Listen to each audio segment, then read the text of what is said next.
Hello? Hi. Alright. And welcome to yet another uh,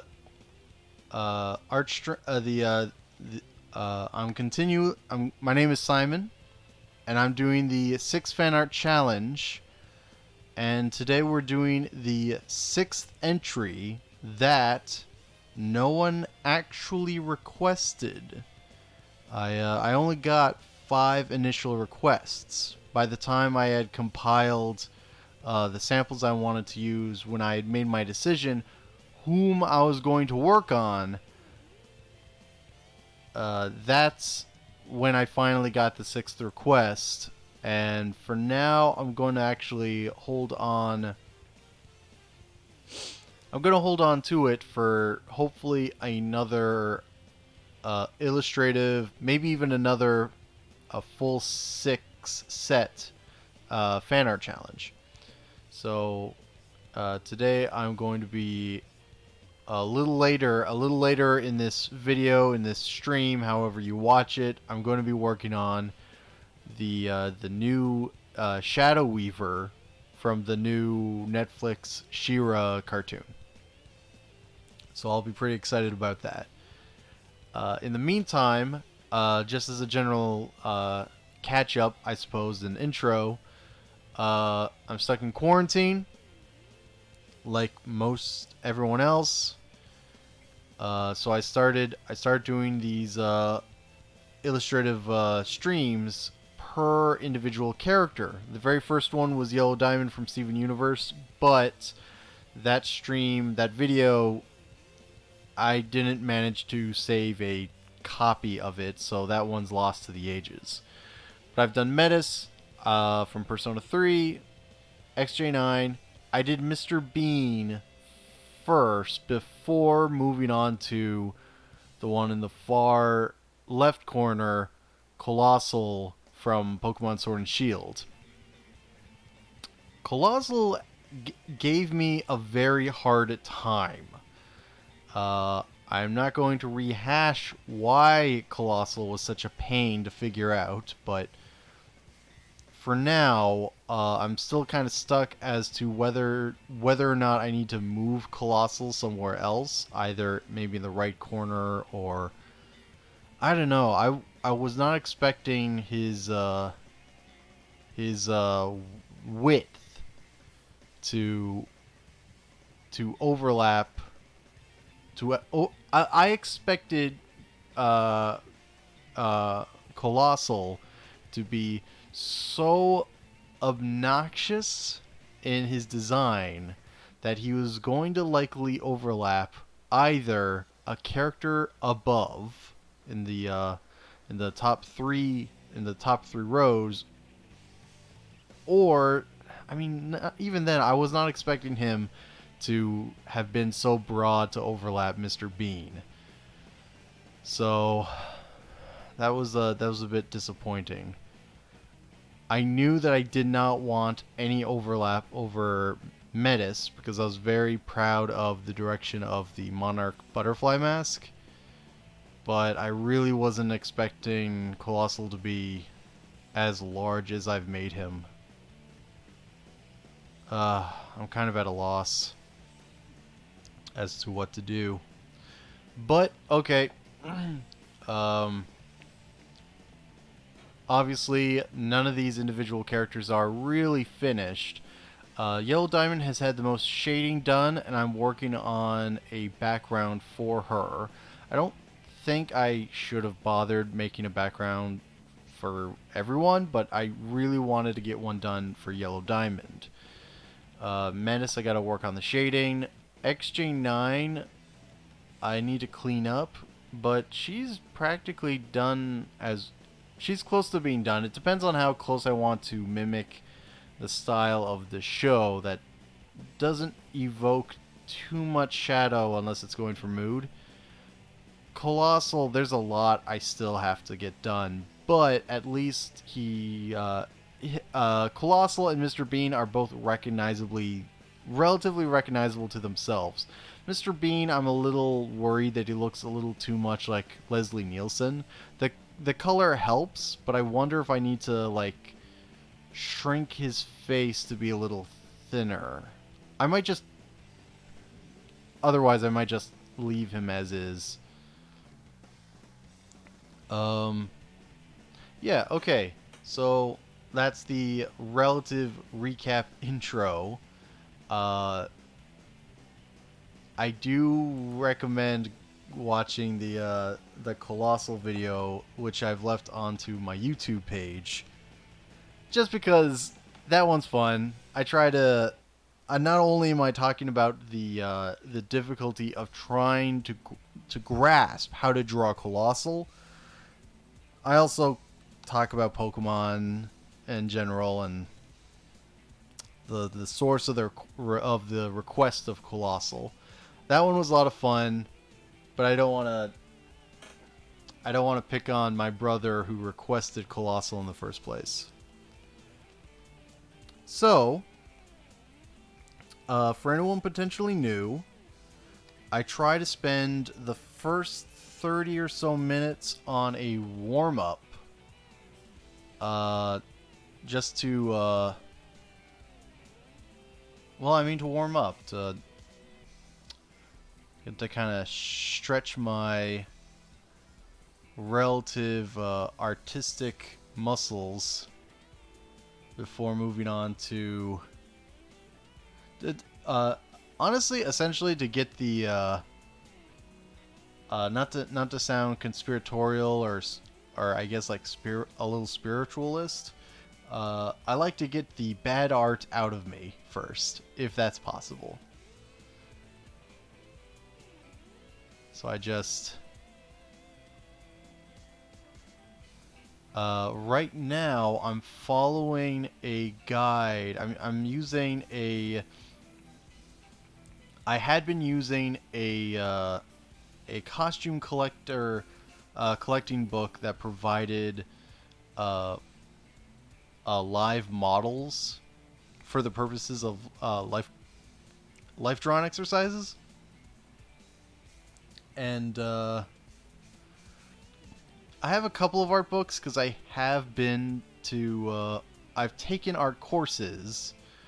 I don't have any kind of degree or certificate because I very much I realize that drawing professionally would not that was not what I was interested in doing. Plus the workload started getting a little much and I wasn't exactly passing my courses. But the purpose of bringing up the fact that I've taken art courses is not to, brag that, oh man, I can draw super professionally. I consider myself a mid-tier illustrator.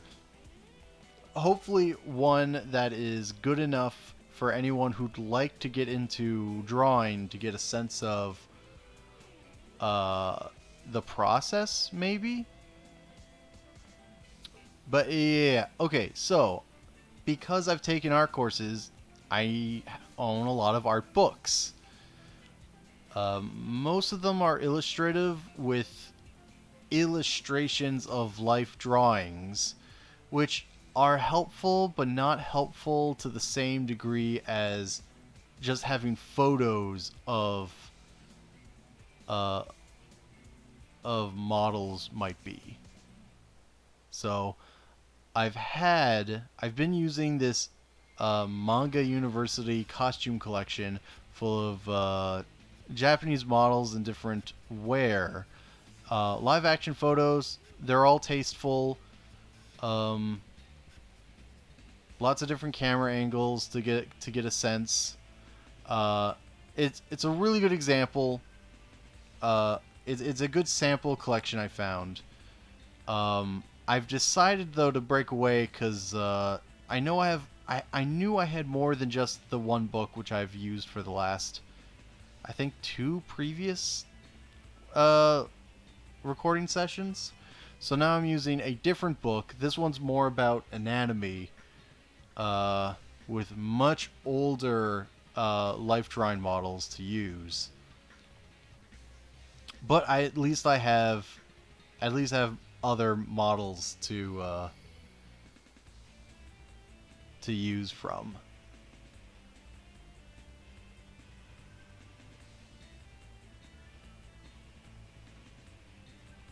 I'll uh I'll try my best to remain verbally engaged, but there is a degree of concentration. I have to hold the book in one hand, so that's not going to help.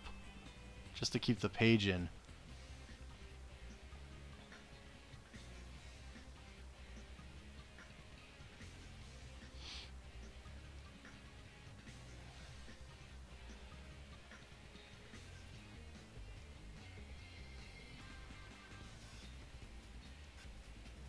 Okay. Let's new layer.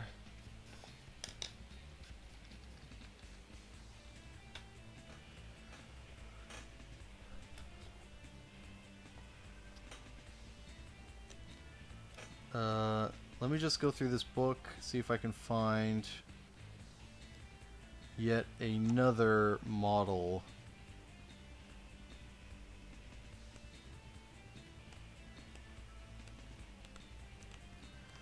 Yeah, a lot of this book contains just illustrative examples, and I don't know if it's just me. This might be a common experience. But I find that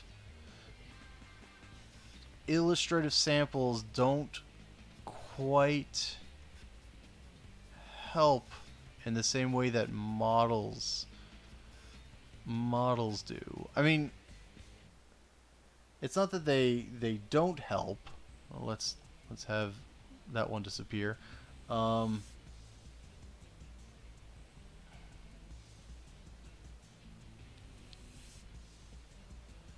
It's just that. So when when I started drawing, when I was very young, drawing in school, whatever.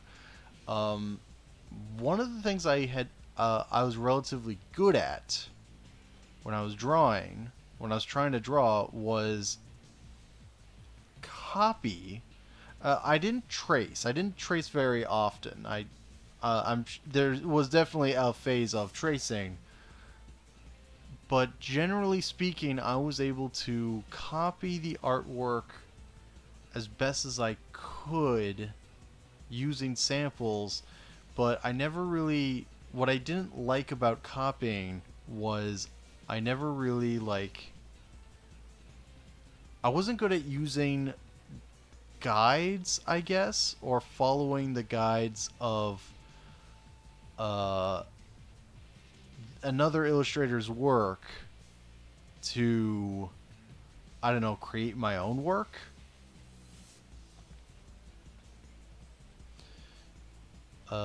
Like, I could never recreate the flourishes of another artist. I have to have my own flourishes, is what I'm trying to say.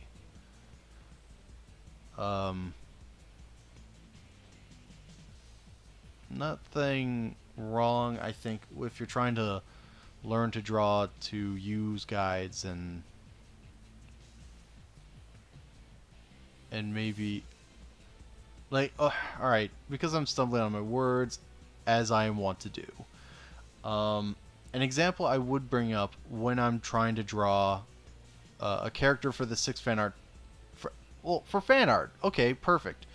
When I'm drawing fan art, my preference is to use official samples from from the source material. That is, say, if I'm drawing, I mean I'm drawing. If I'm drawing a fictional character, I don't want to use other people's fan art as a guide. I think I talked about this with Colossal a little bit, that what I do like about looking at uh, what I like about looking at fan art, others' fan art, is if there's a character that you don't like, you absolutely like, oh man, this character sucks. maybe you like hate the narration, or you hate their design, or you have to draw a character you weren't prepared to draw and you don't really get the love of that character. Um, but you have to draw Colossal because you've been requested to do so. Looking at fan art is a fun way to see how others view that character.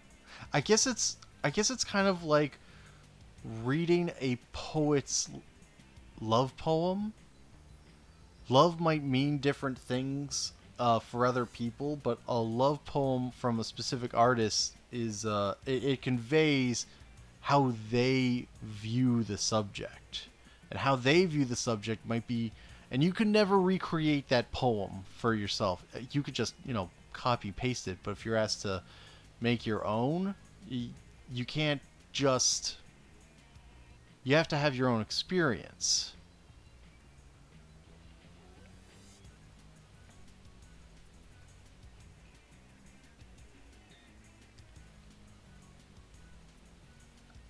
So fan art is helpful in that way, to, I guess, decipher. Uh, it sounds like I'm backtracking, because it sounds like I don't like using other people's work, but I'll use other people's work. I mean, I'm trying to say that I like. I like fan art. That's that is one thing that I'm definitely trying to say. But I like seeing another person's interpretation of a character, and then being able to kind of understand where the love is coming from. Um, Even if it's like a single element of them, I suppose. I don't know. Maybe I'm talking. I might be. I might be talking nonsense, but I'm hoping that it can be interpreted by someone who interprets my words as non-nonsense. If that made any sense. Okay.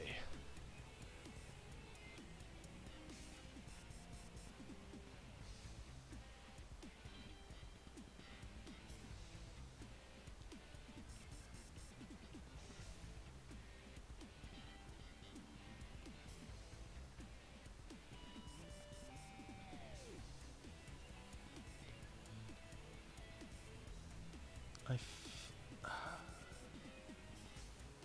I don't I don't really know what to say concerning the subject of some of the events that's going on in the world.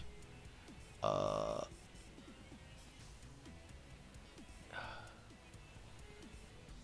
Partly because it's a very uncomfortable subject, obviously, um, but it's also kind of a righteous topic.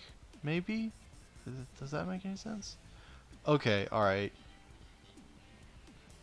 Look, I don't have a lot of I don't typically have a lot of viewers. I don't have a really strong platform. Uh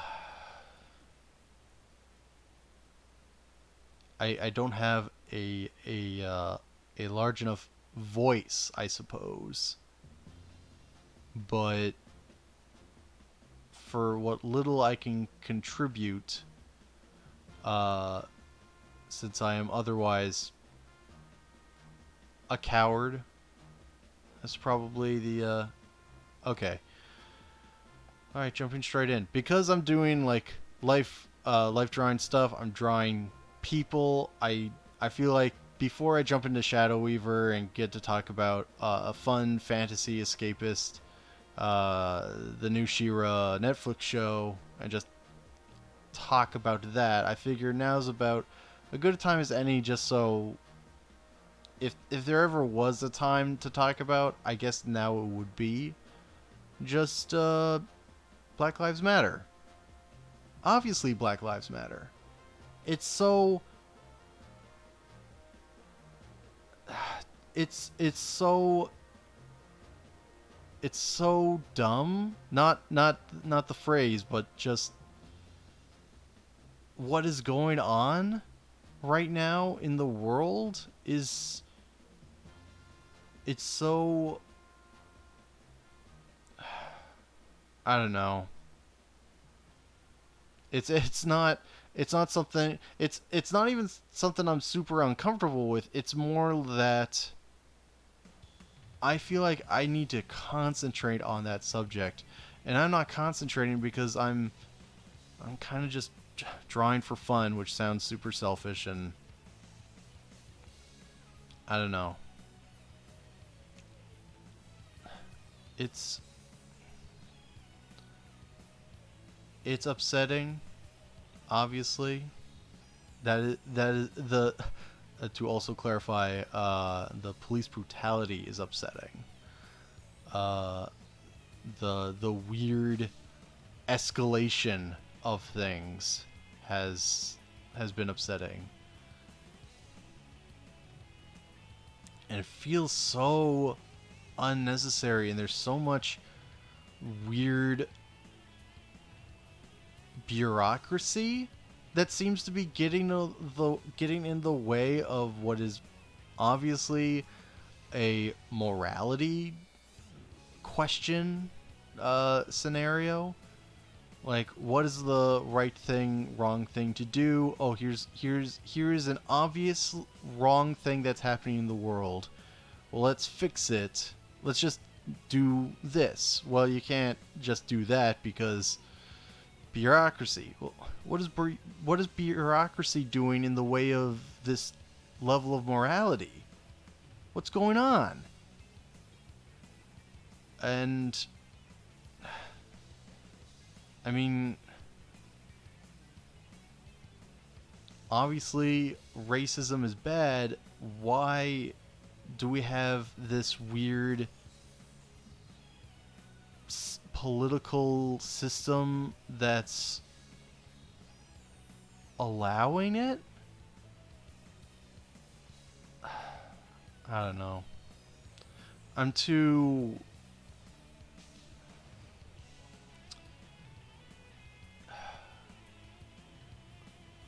I don't know enough of the subject. I mean, I think that might not be true. I feel like I know enough. That's the kind of frustrating thing. I do know enough. But I but there are things that I definitely don't know.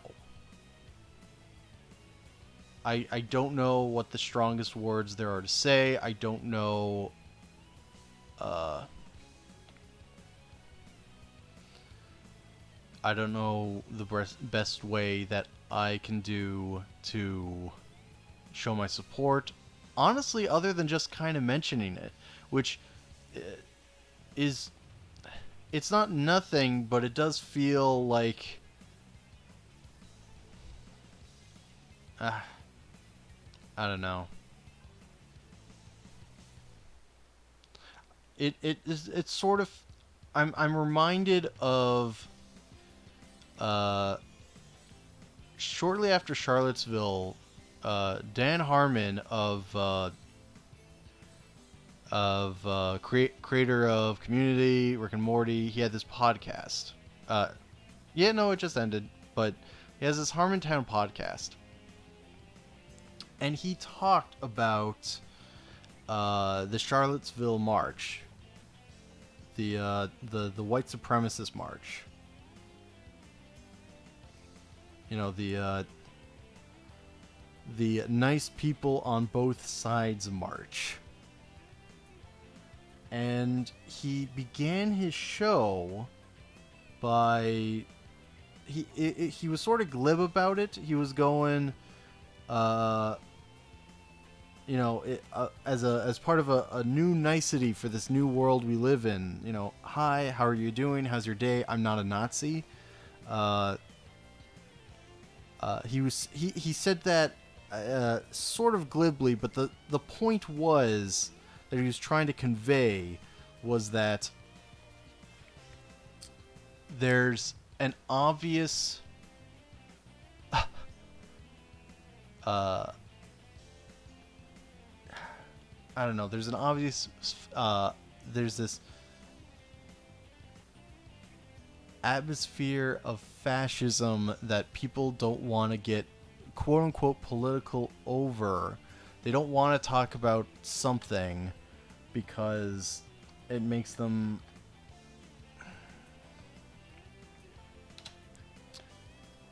I don't know. He said it's not politics to say you're not a Nazi.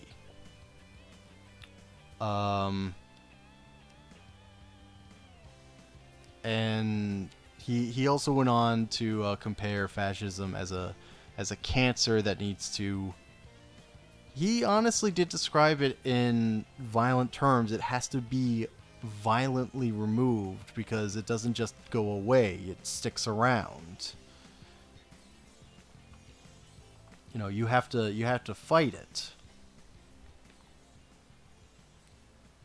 And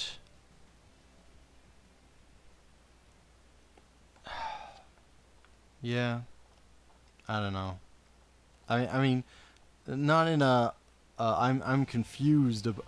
I didn't know what it like. Oh, that's even like a remark that he goes by. He even uh, he brings up a hypothetical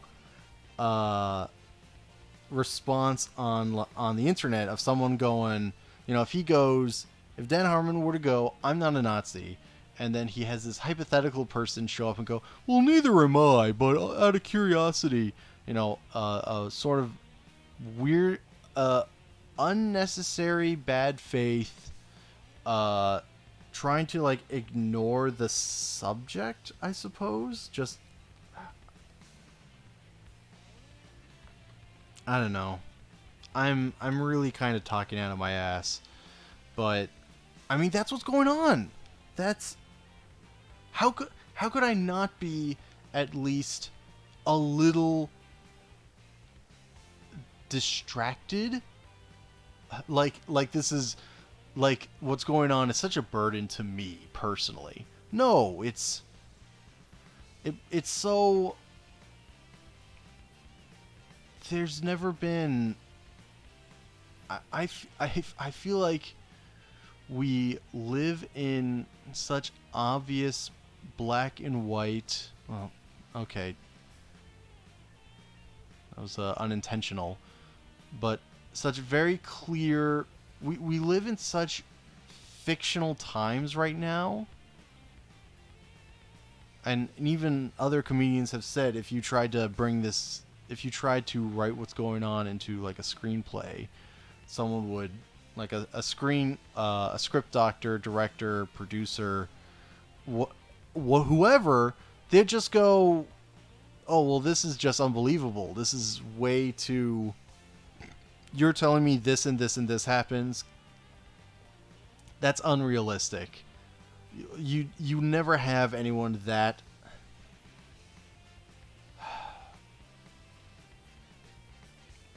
It's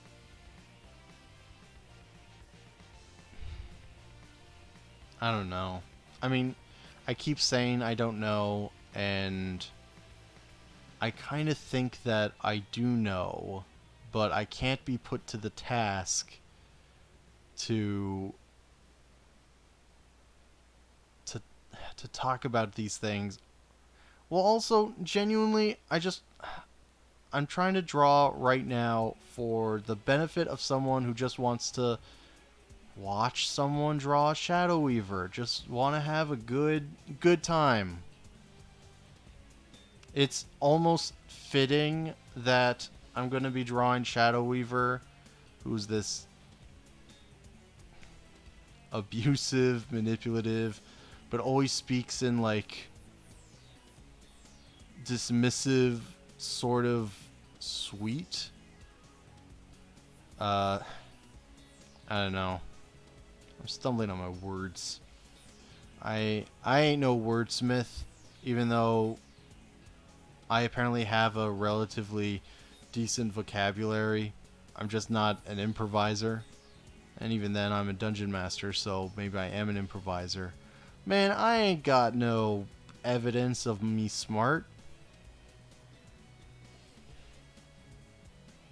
Putting me up to the task to try to.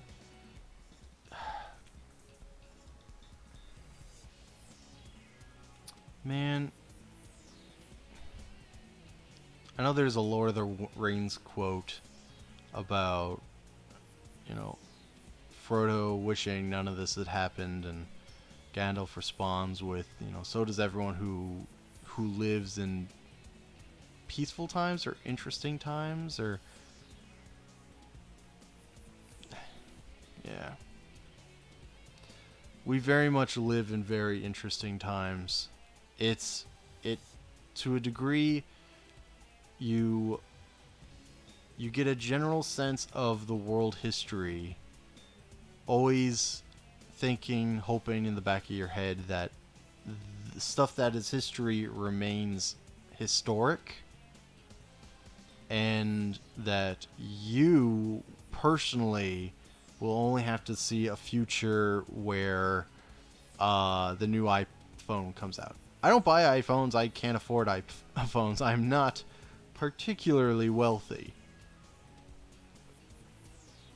But you kind of hope that that's the you're not hoping no more things get invented. You're hoping no more major global events, wars happen. No one should want to live in an apocalypse, and yet increasingly we are seeing more and more people be like, hey, this isn't the apocalypse I wanted. Where's the zombies? Where's the humanoid targets for me to shoot that I wanted to shoot that are definitely not humans? They're the undead. There's a totally different moral justification for this. I'm not a fan of zombies either, for basically the same reason, but now me not liking zombies has become relevant.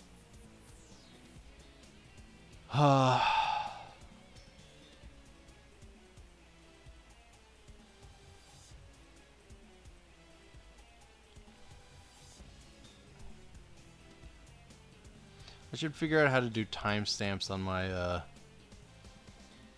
videos so I can be like, look, if for some reason you're offended by me saying Black Lives Matter, skip to the 35-minute mark when I finally start drawing Shadow Weaver.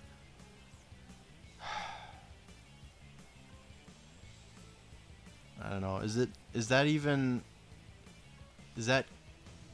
that in itself a stream of consciousness cowardly admission, or is that just it kind of just is what it is?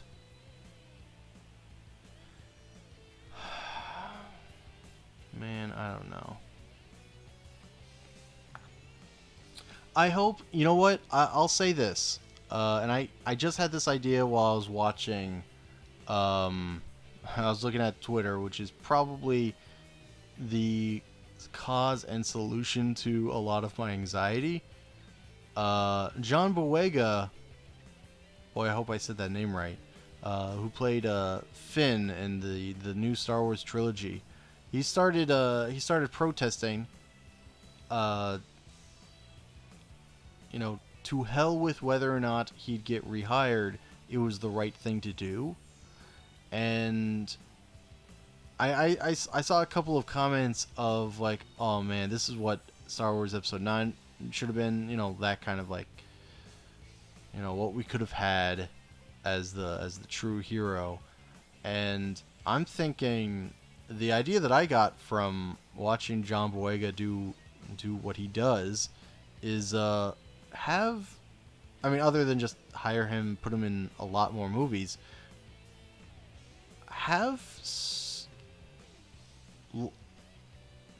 let's, eventually, yes, let's have another trilogy of Star Wars movies. What if Star Wars Episode 10 wasn't part of a trilogy? What if it was a standalone movie and it's a Finn movie?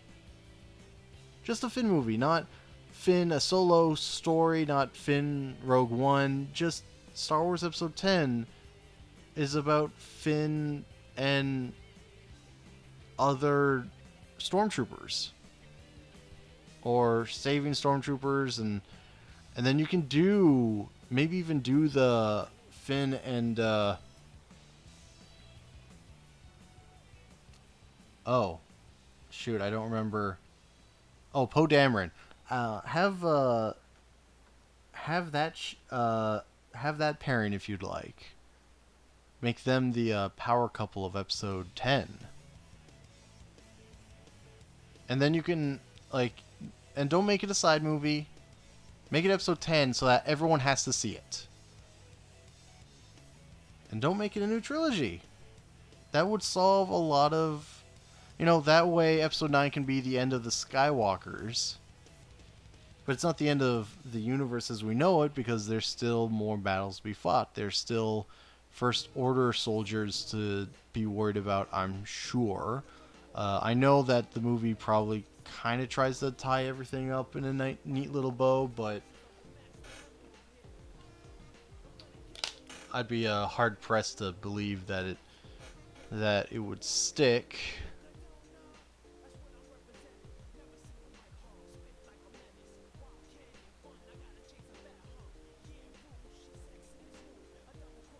Okay. All right, let's.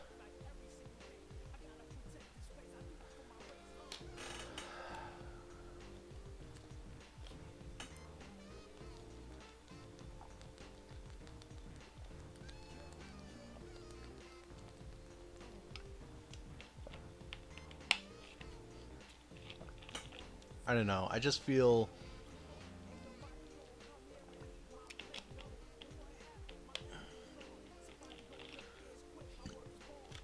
I feel like. I feel guilty that I'm not more involved. And I also recognize that if I don't participate,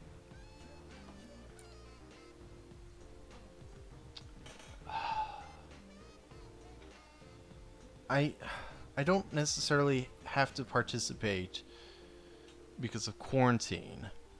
Um, there are reasons to participate in. I don't know. I'm really floundering with this.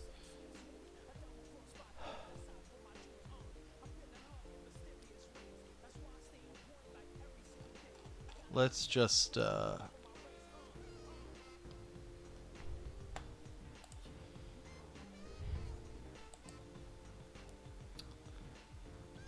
I guess we can just move on. Let's work on start working on Shadow Weaver. I wish I was in a more pumped up mood. It's not helped that I basically I started doing these streams because I wanted video evidence that I was doing something during the global pandemic, and it would make me feel. Let's get a lighter purple. It would make me feel better to have video evidence that I'm trying to do something, and that I also am doing something that's potentially entertaining for people. No,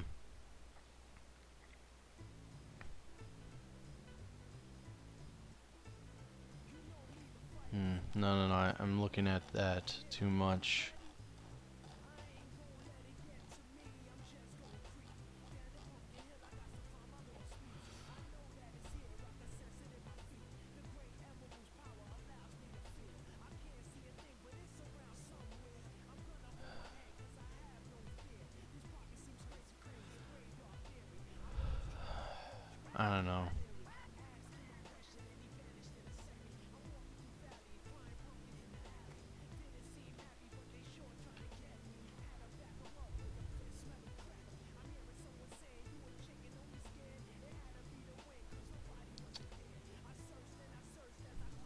let's... Okay, so...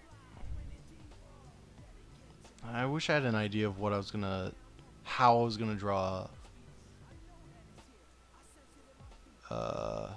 Shadow Weaver. The plan...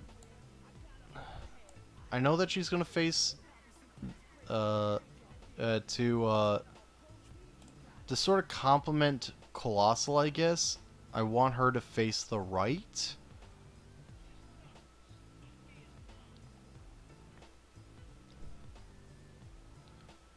And... But I need...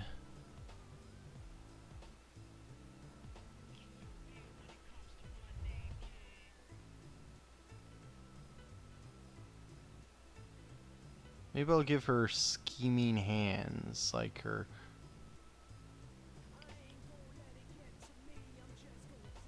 Like, have both of her hands, like, kind of doing that pensing pyramid thing? Maybe? I wanted to give her a spellcasting hand. And this is kind of getting rid of that possibility.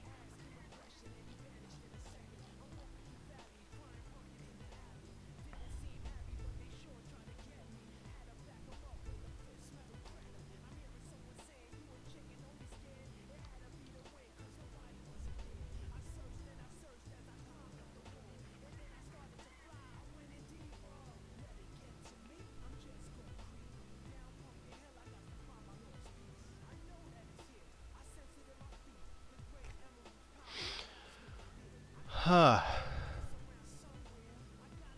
I feel like I've really dropped the mood at trying to... I don't even consider this subject to be, you know, quote-unquote political, concerning police brutality and even politics. As I'm getting older, I'm like, why did we even have this quote-unquote code of ethics of, well, you shouldn't bring that up because that's politics. And now I'm like, I I think this was less about politics and more of this like morality choice thing. Like there's I don't know.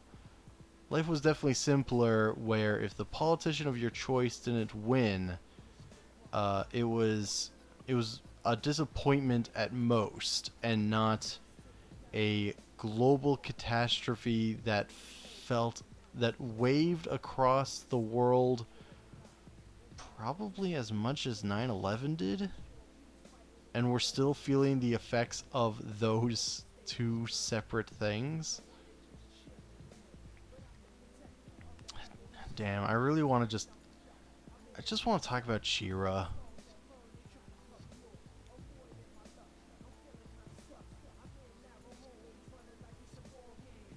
I just don't know if it's like super rude to be like, hey, whoa, you're the one who's bringing this up. You're the one who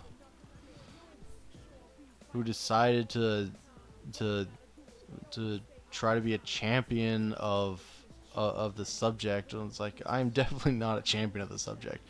I'm definitely not knowledgeable enough of the subject.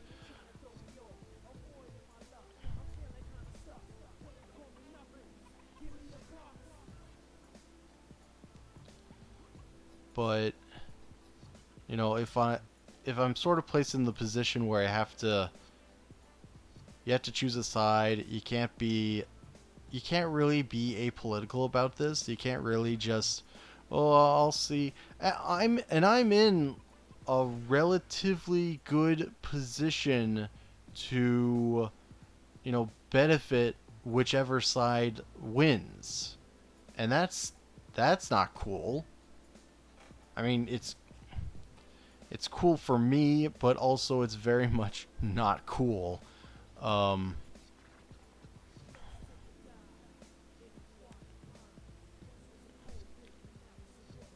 man,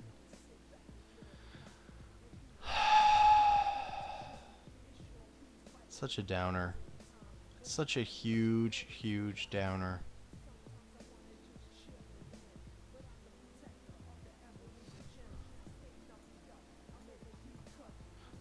You know what? I'm going to do... Whoops.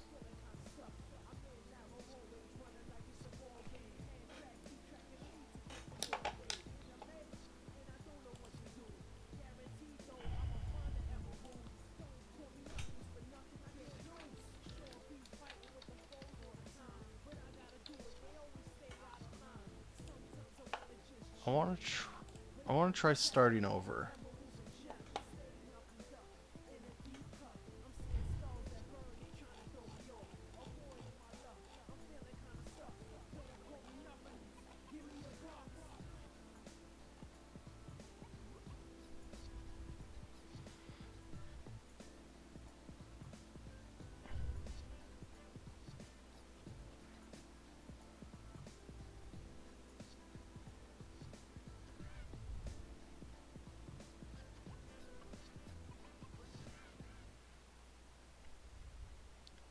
Want a more bent over proactive pose. It does lend. It does mean that I'm probably gonna end up with a very like profile pose like Yellow Diamond was, making a direct comparison of the two characters. But I just wasn't satisfied with the where I was going with the first.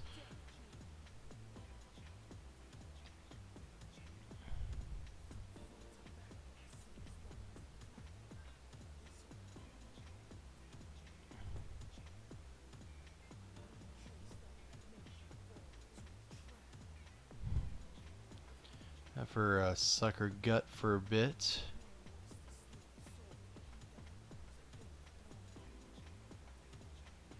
Okay, have a hand holding on to her mask.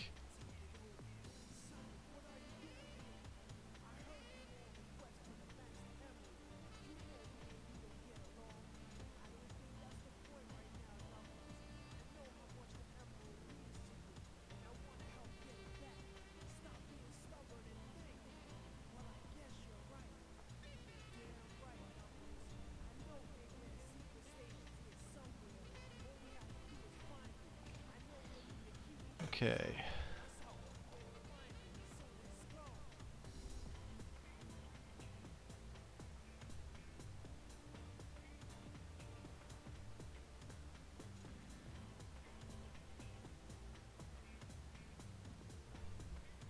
Yeah, I'm feeling this now.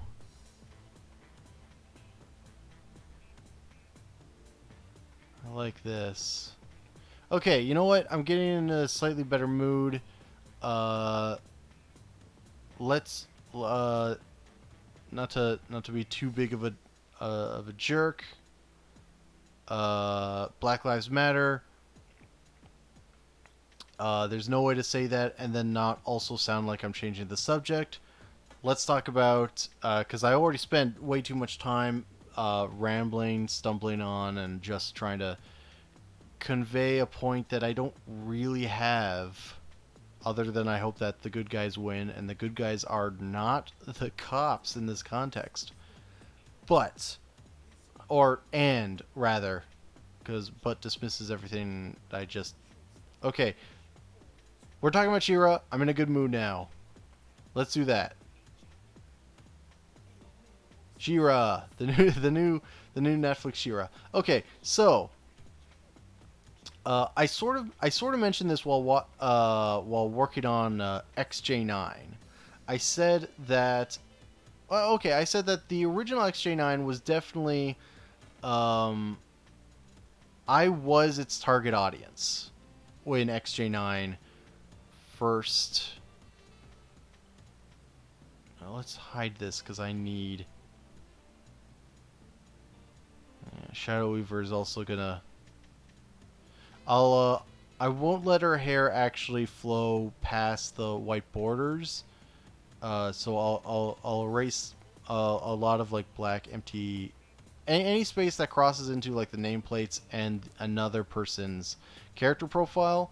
The hair isn't going to overlap, but I do want to get her hair to be nice and flowing, possibly all the way to Colossal. Just it's only fair. Like Oh, hey, and I can have this nice little arc around Mr. Bean. That could be like pretty, very funny kind of. It makes Mr. Bean look nice and sweeter when he's surrounded by two relative giant apocalyptic looking monsters.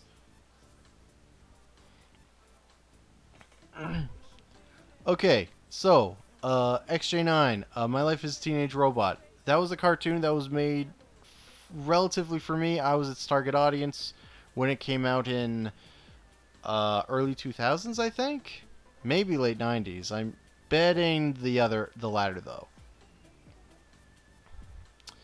Um,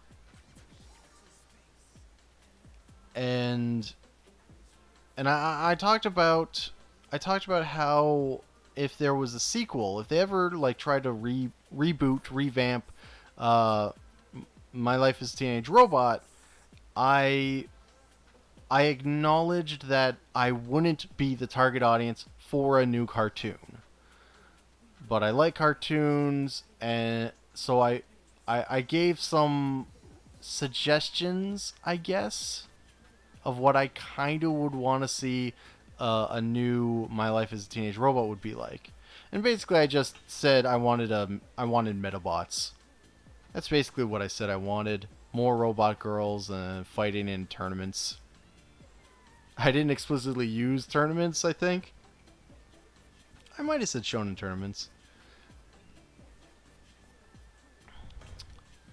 Um,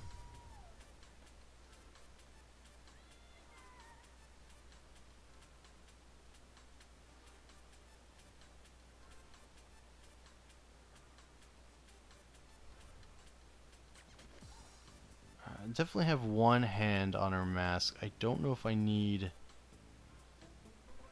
two.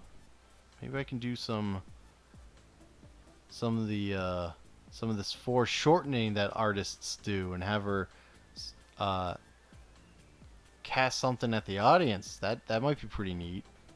Anyway, so in somewhat relation to what I would do for an XJ9 reboot, She-Ra, the Netflix show, is of course a relaunch reboot of the original 80s She-Ra, which I did not watch.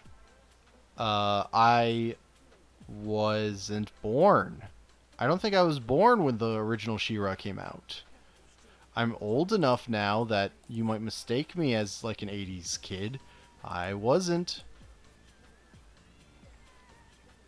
I may be balding like an old man, but I was a 90s kid, and She-Ra wasn't really on television at that point. Looney Tunes Looney Tunes was, but Looney Tunes never really left. Let's bring my samples back. Um,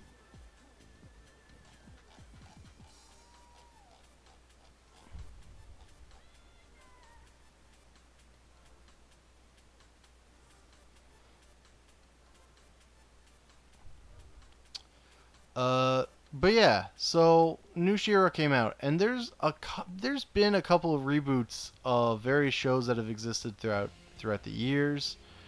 Uh, I guess My Little Pony is the big one, but there's been Inspector Gadgets. There's definitely been Garfield's. There's been there's been a Mega Man cartoon I haven't seen. Uh, I barely watched Sonic Boom, and I am a Sonic fan. Um, but of these various, I did not watch the new Powerpuff Girls. But of these new shows, I did end up watching She-Ra. And again, I'm not its target audience. I didn't even watch the original.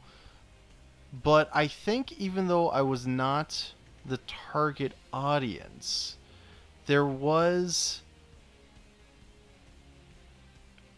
I don't know, He-Man was definitely kind of a meme. And it was not morbid curiosity, but curiosity, I suppose. I know that just in a general sense, I like Skeletor. What? I like my Skelly men. Um, and so I think I am passively a fan of the Masters of the Universe stuff that I would have been curious. I think I would have been curious either way. I also did like I know there was controversy, quote unquote controversy over the new designs of the new She-Ra, but hey, I gotta tell you, using She-Ra as my go-to example because I'm drawing her, I really like the new designs. The new designs are awesome. Um, they don't all look like molds of the same like one or two body types. Shadow Weaver is, I mean, okay, I kind of like the original Shadow Weaver as a sort of female Skeletor. She was not the main villain of She-Ra. Um, I like black mages from Final Fantasy. So her original design was okay. It's funny. It's kind of cute. She's obviously team bad guy. Um, that's really kind of like the extent of it, I guess. Here, this version of Shadow Weaver just just rocks. I love this design. There's a I think I like. Granted, I think it's a low bar for me to say that I think I prefer all the new designs over the old ones when I'm not a huge fan of the old designs, period. So, it doesn't seem like a particularly bold stance, but Catra's way better, Scorpia's way better.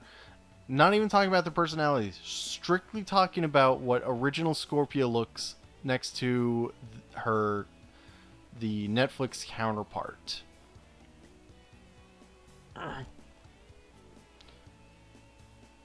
Great stuff. Um, but yeah, started watching uh, She-Ra with my brother, who is closer to being a genuine Masters of the Universe fan, and the two of us really were kind of like, is Skeletor going to show up? Because we know Skeletor. The lore is that Skeletor used to be a member of the Horde, so maybe Skeletor will show up.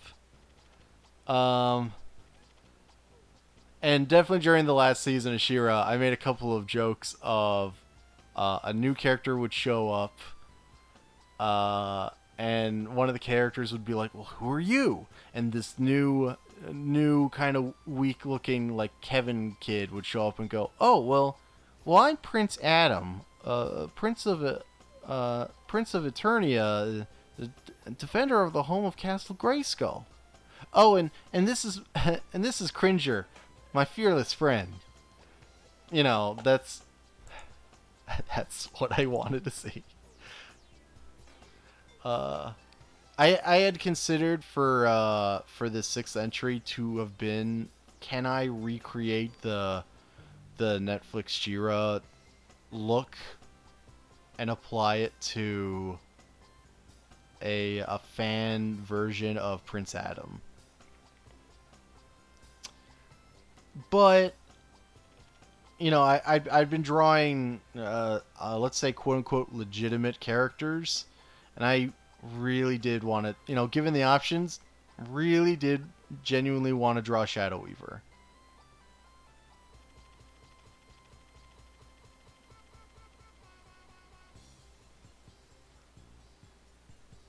She's so cool.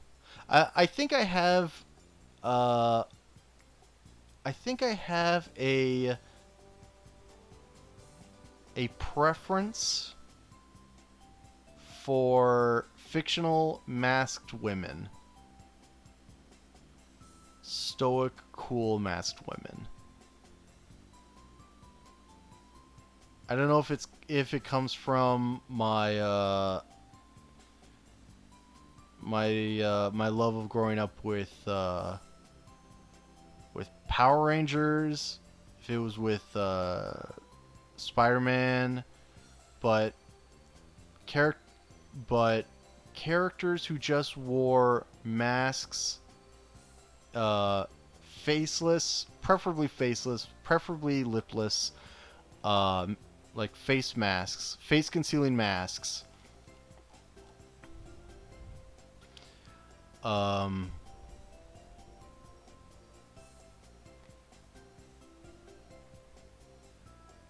uh, Lost my train of thought for a second. Um, I don't know if it just came from characters like Spider-Man. I'm like, you can apply this to a girl? Well, she's she's way cooler now. Admittedly, growing up drawing, I think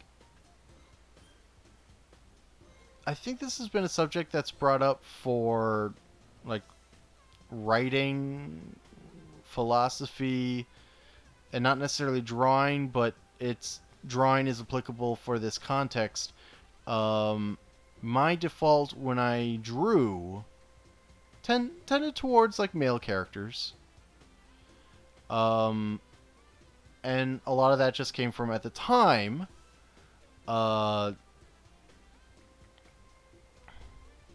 uh, at the time, I didn't want to draw lips, which felt like had to be at the time that seemed like a strictly binary thing. Like you give lips to girls, and for there were no cartoons where it's like, oh, I don't like lips.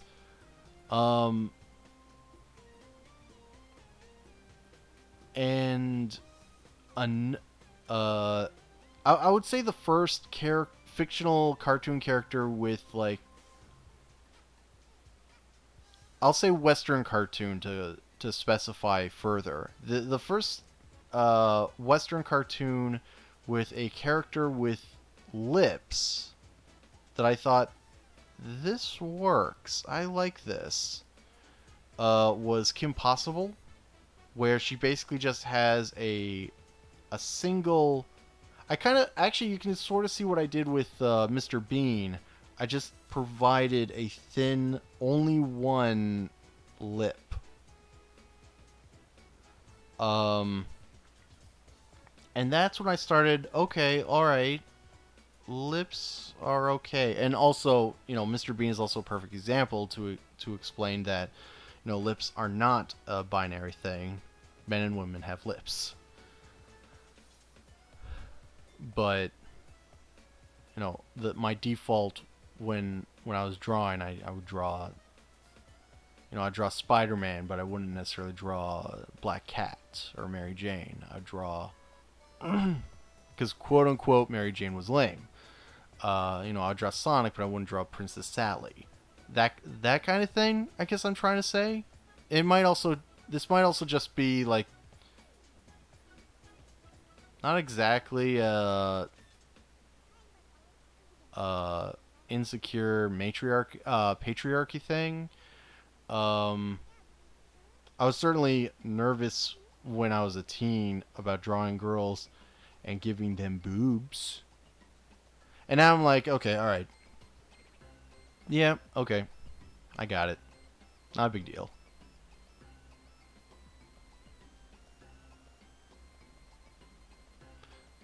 Right now it kind of looks like I'm having Shadow Weaver not pinch her nose, but like pinch her like forebrow and be like, "Oh, these idiots. I'm stuck with idiots. I hate this.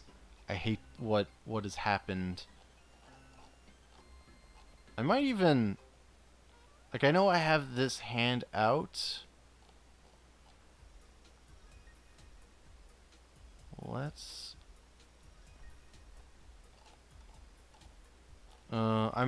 I might need this to be like a different layer if I want to draw her holding her arm up.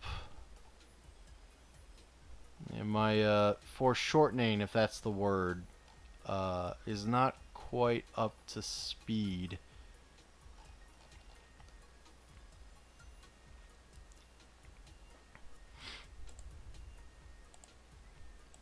Anyway, I mentioned Western cartoons as a caveat because while I didn't know it at the time, I remember discovering anime, but not recognizing that it was a foreign cartoon. I just saw it was a cartoon, and so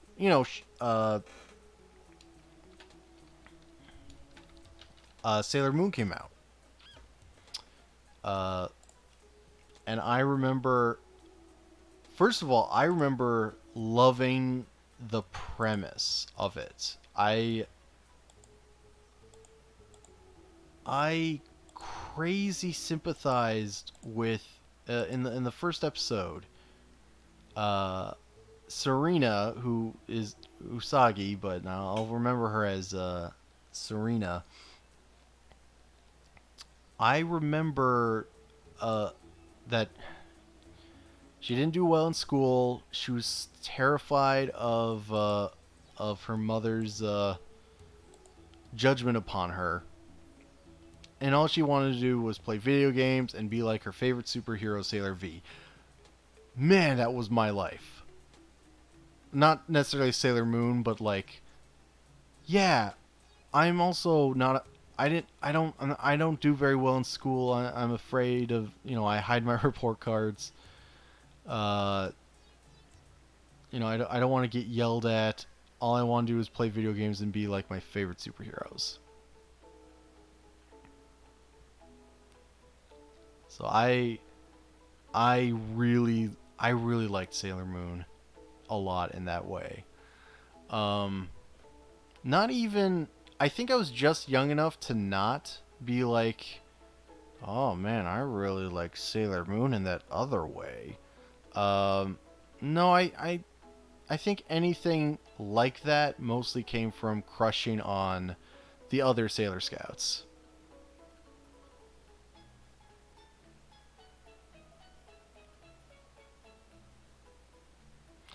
Um, but Sailor Moon is an example of a show that was I don't actually like. I suppose the original conjecture of Sailor Moon was that it was technically for a female audience, but I think it does resonate with a lot of people, regardless of you know, regardless of the audience.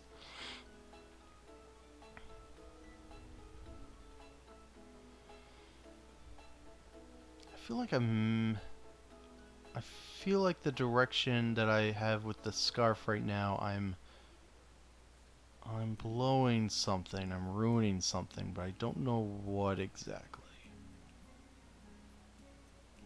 Anyway, um, the only reason why I would say I'm not confidently a huge Sailor Moon fan is just because I couldn't get into uh,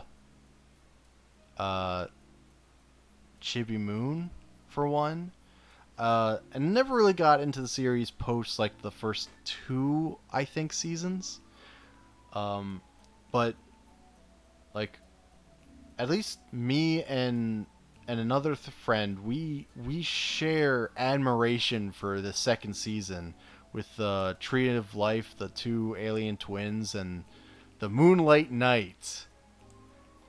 Uh, yeah, funny stuff. Funny in a nostalgic way, not funny as in a haha. Turns out I think that show was dumb. No. Um, the only other like uh going on to my tangent here. The only other masked. I'm trying to think of other masked female characters. I mean, Okay, Metis, I've given her her visor. Power Rangers to a lesser degree, but I don't know if that necessarily counts. I'm trying to find like an individual example. Okay, the one I can think of that I remember really liking was I have no idea the character's name. As far as I know, she's only in the first episode. Um, Saint Seiya. When I saw it, it was going by the title of Knights of the Zodiac, and I remember I genuinely I think I really like the first episode, and I cannot get into the rest of the series, and which is not necessarily telling as it is. Oh, I sort of make it clear with my friends that I think that uh, a TV show should have a first good impression.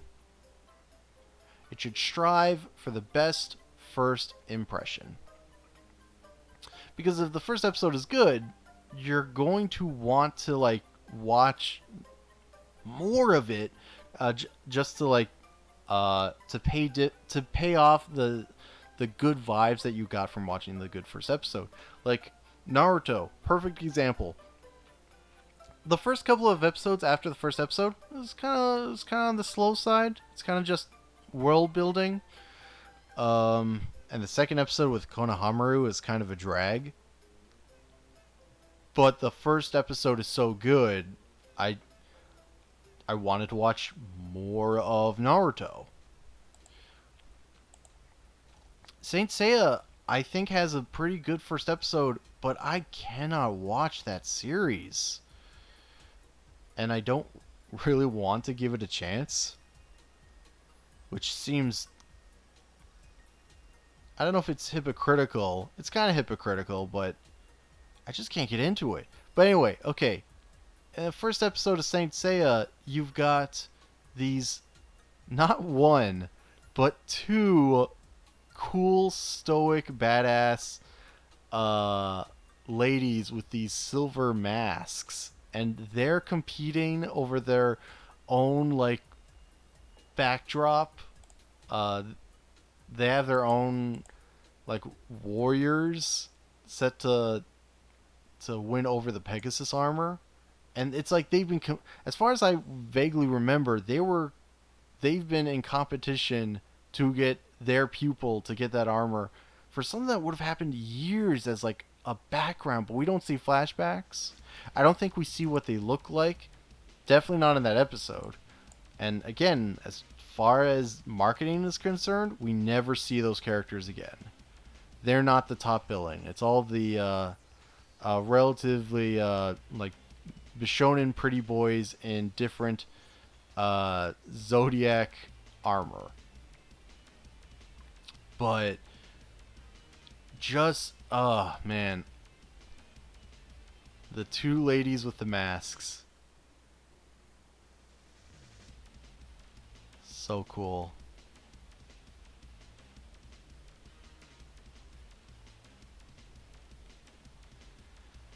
Masked women. It's a apparently a thing I really like.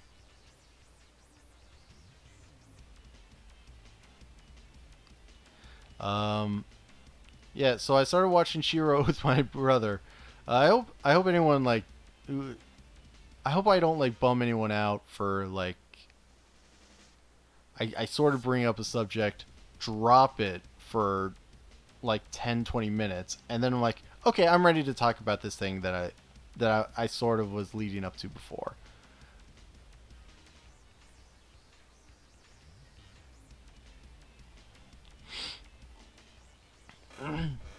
Um, so I started watching the new Shira. I don't think ironically. I think I saw the character designs like, okay, I'm a fan of this. I like where this is going. Uh,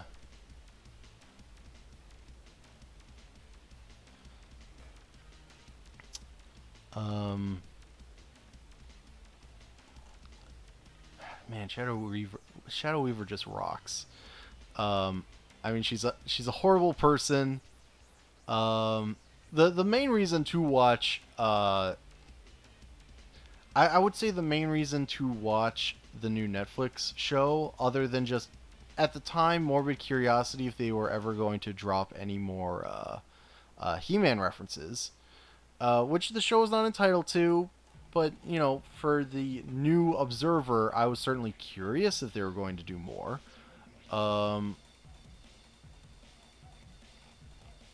I the reason to watch the show is probably Team Evil slash more specifically Catra, because this version of Catra, uh, the best way I can describe her for, I guess, references that matter to me and my age group, is she reminds me of the Ruby Spears Proto Man, and is otherwise just the super confident ace that whenever they show up, oh, the heroes might lose. The heroes might lose now. And they're always the coolest character. They're kind of like Meta Knight or Metal Sonic. You really don't want them to show up. Um, and then they do, and they just kind of toy with the heroes. And the heroes, the heroes win, but it's always close. It's never easy. Um, like the Ruby Spears like Mega Man cartoon in particular. When I think about that, I think about uh, Mega Man taking on Gutsman and Cutman. Oh, now it's Mega Man. Oh, I'll stop him. I'll stop him, boss. And you got, you know, a sort of Tweedledee, Tweedledum henchmen. They can't do squat. They can't do anything to the hero. And the hero's, yeah, looks like I caught you at a bad time. Uh, time for me to save the day. Yeah. And then the ace shows up. It's like, hell, nice try, Mega Man, Mega Dork. Ah, it's Proto Man. Oh no. Uh, that's Catra, basically. And even then, like Catra has her own fun, like characteristic baggage. All she wants is her bestie Adora to come back, and meanwhile, you have Shadow Weaver in the background, who I don't know if this is a good thing or a bad thing. She's not the main villain, but she's thematically the most important villain because she's. It's not like she's responsible for everything that's going on, but she's thematically the reason why Adora and Catra are the way they are, why they are so messed up inside. It's because you've got this weird Emperor Palpatine mother who shows weird affection for magical kids, kind of like adopting them as surrogate children. And she's so like manipulatively supportive of Adora, and such a horrible person to Catra. And even when there's like a moment where it looks like, oh, maybe, I think this is like season 2, where maybe she's gonna show a little kindness to her surrogate daughter. She's not. She's never kind. But she has Adora. She's got this deep voice, but it's not baritone deep. It's just, oh, Adora. If only you knew the power of the dark side.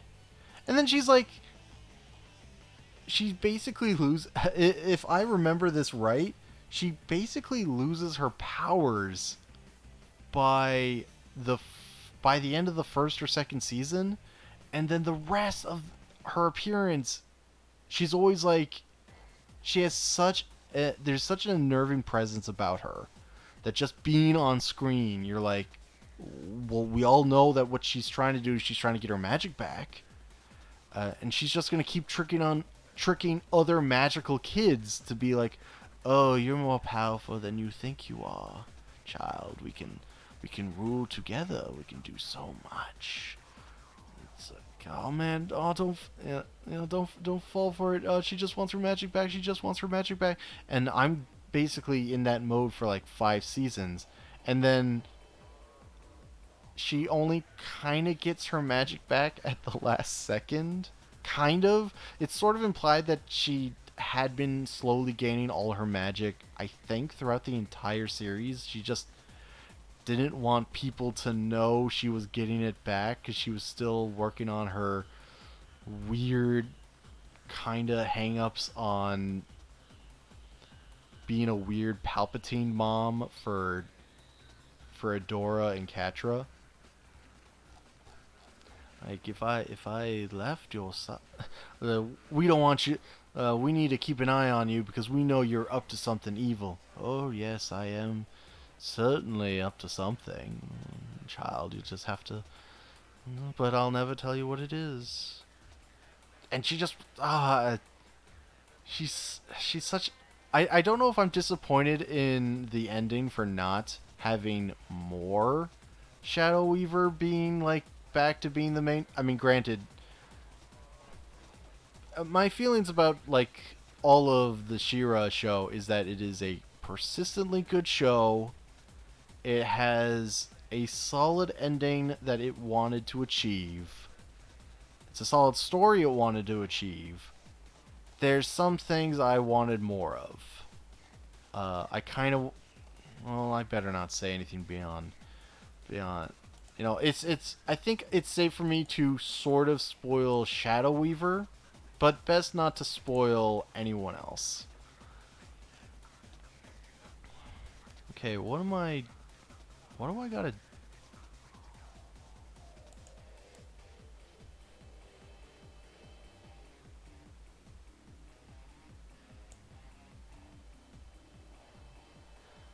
I'm kind of at a loss of what to do with her right arm.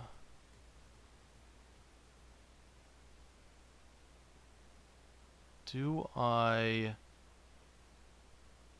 make her cast a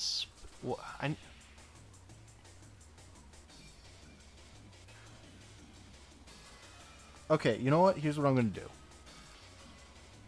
I'm going to go back to the previous layer where I've drawn the outline of her outreaching hand.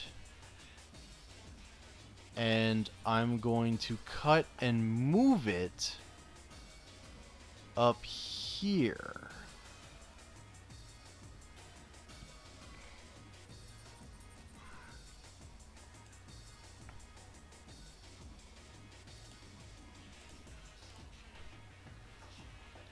Yeah, it looks a little off now, but that might be where I want to take it.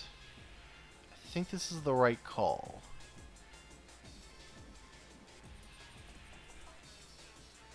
Boy, I wish I was a little more confident in my... Pretty sure the term is foreshortening.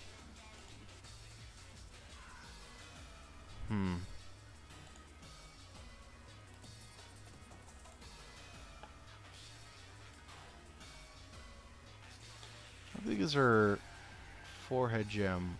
Honestly, it's not that large. It's pretty... She has... It goes a little higher than I would have expected.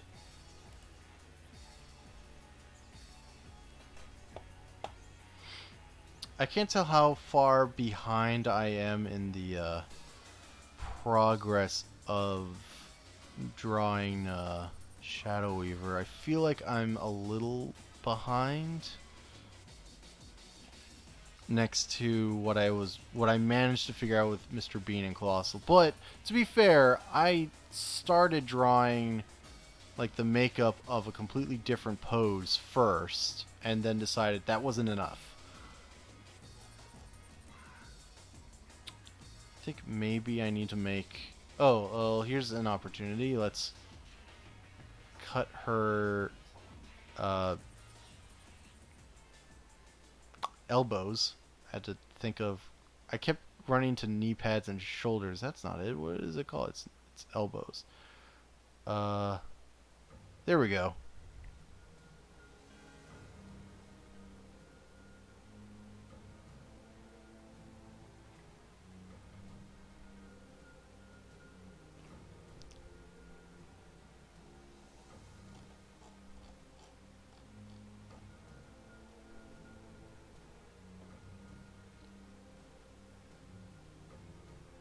I I think it's a sign. I don't know if it's a sign of a well-written character or a poorly written character that I'm going. Just tell me that Shadow Weaver loved Adora. Just tell me that. Did she love anyone? Like, she doesn't have to be redeemed. I'm not asking for that. I just. Ah! I need to know this. It's bugging me so much.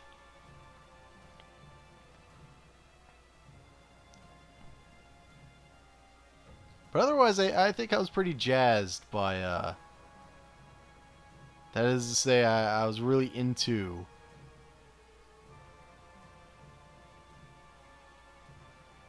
I was really into the new She-Ra, all things considered. Again, it's a show that I was definitely not the target audience for.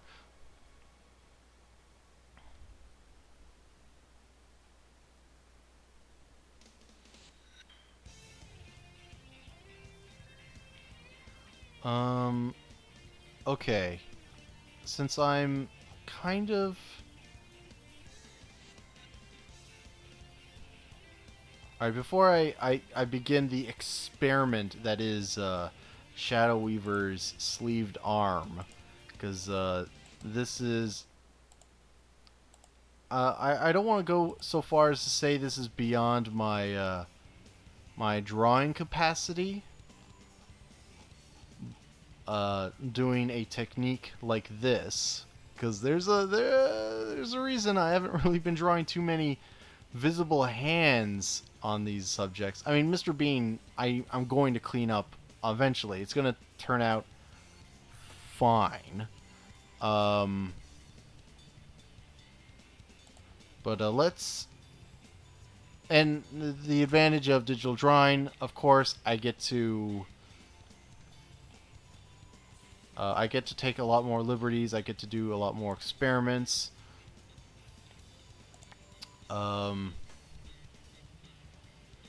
You know, any mistake can be can potentially be you know, fixed, I suppose.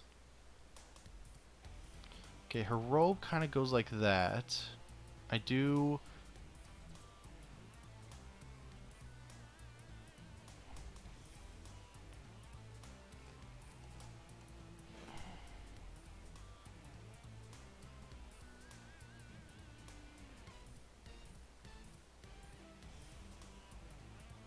I might not want to worry about that.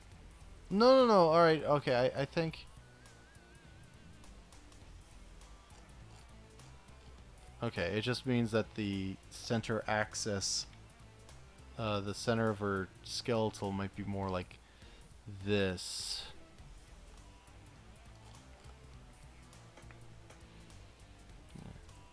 I've almost given her like a lizardy eye, which I think she did reveal to kind of have that.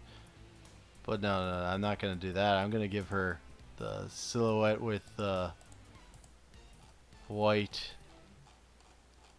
Yeah. Masked ladies.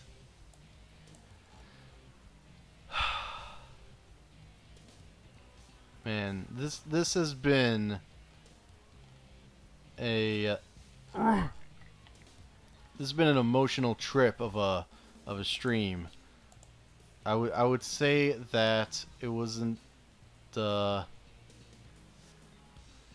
don't know if it was as focused as some of the other ones, and honestly, I'm genuinely in a position where I don't think I'm gonna really be able to finish this rendition of Shadow Weaver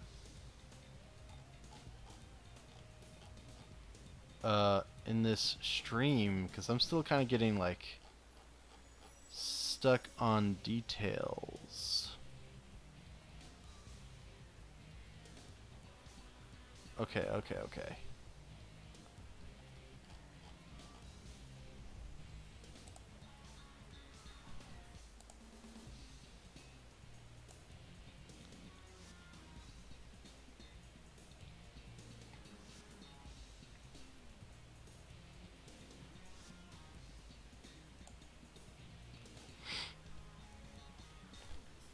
I kind of also wanted to draw so when she is full of magic in the first season, possibly 2 seasons, and she doesn't really have feet. She has these claw tendrils that move up.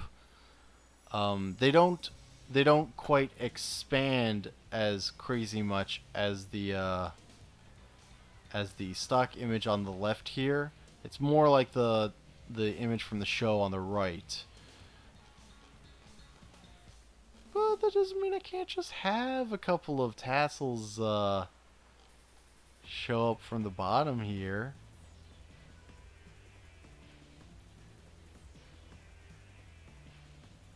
I probably shouldn't focus too much on them though. I'll draw a couple of token like wavy lines so that I know. Come back to this later. Don't forget about them. That's what these things are. It's a little high, but at least you've sort of begun putting them there. Um,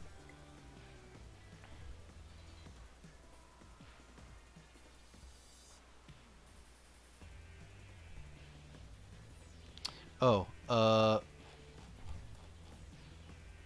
need to get a sense of exactly what this robe looks like.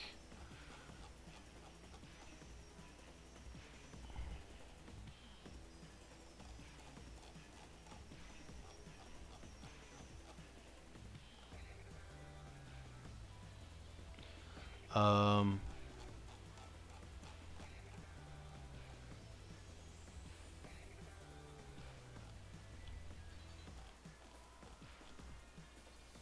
oh, it looks like the promotional art on the left has given her basically 2 cloth shoulder pads, while the official art from the show, which isn't much different, but she only has 1 shoulder pad. And that happens to be the arm that is not the shoulder that is not visible in the drawing that I've made up so far. Oh, I'm going way too high up. Okay, okay, okay.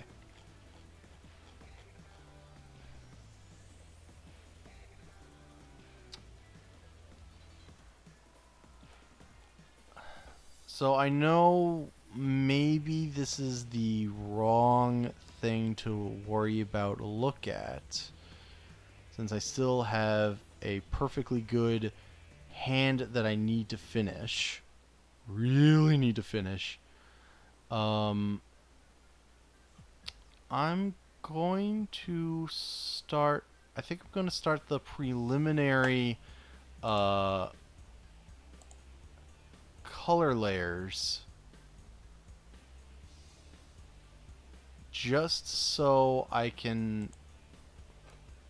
Well, I have something visually interesting to show uh, for the stream, but also kind of get a sense of where the hand I'm going to be overlapping needs to go, I guess. Am I making words up? Plans up? Maybe? Okay. Let's go a little lighter.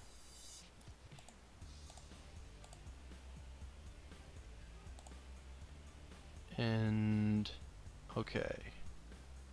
Oh, right. I need this to be under, well, frankly, even under 1.1. The first layer for Shadow Weaver.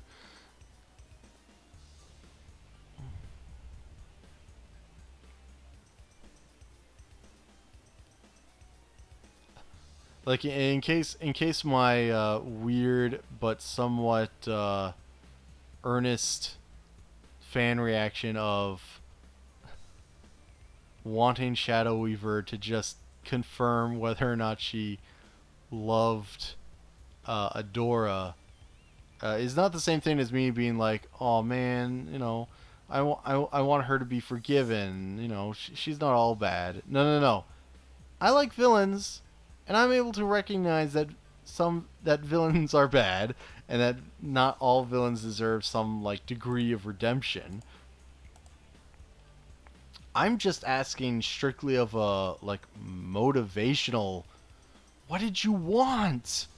Why were you doing all this? Why do you behave in exactly the same manner for every child soldier you come across? Like, are you trying to be like this sort of granny goodness where you feign care or and even then like to bring up to use Thanos from the Avenger films as an example. um I would argue sort of in the defense of when he gets the soul stone by sacrificing what he loved. And the internet, there were a couple of people that were like, "That's not love. That's pretty toxic. That's or something like that." It was something along those lines. I'm sure it's way more nuanced than that. But what I like about, for me, my observation has always been, as far as Thanos is concerned, no, like we know what Thanos is a bad man. He's a very bad man. So his feelings of what his perceived love would be, they're not wrong. He's just, I don't know. It's like saying that a stalker doesn't really love a person. Oh, they might love a person. You just don't. That's just not the right kind of love, I guess. It's hard to exactly formulate my thoughts on that, but so even if I got like a confirmation of, oh yeah, no, no, no, Shadow Weaver loved Adora, I was like, oh, I bet she does, but also, I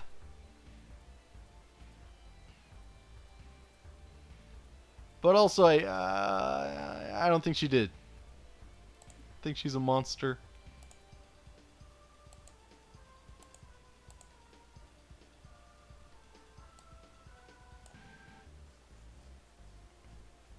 Man. Okay, so I know that I may have made a couple of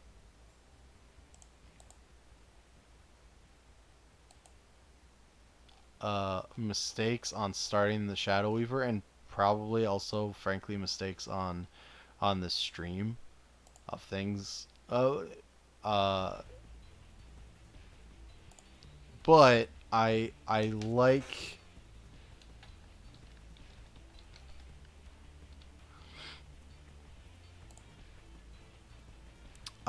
what I've managed to come up with to salvage this, I suppose. Oh, oops, that's. I wanted to zoom in. I didn't want to.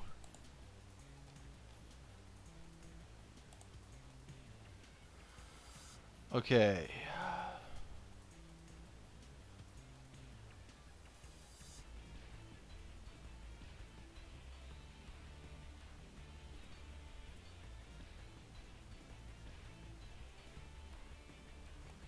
Um. Let's let's change that. Let's make that more distinctly red. without being the same red as the layer below it.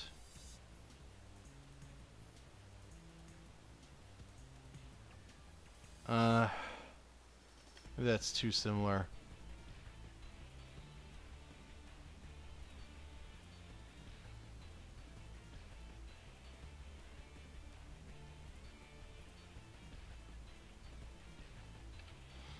There's got to be a middle ground. I don't want to just, you know...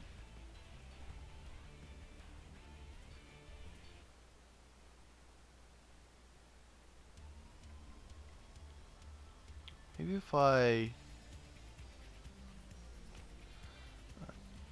switch the spectrum lower to purple. It's not exactly the color of her scarf, but it's at least different. And I can always go back on it later. It's not a big deal.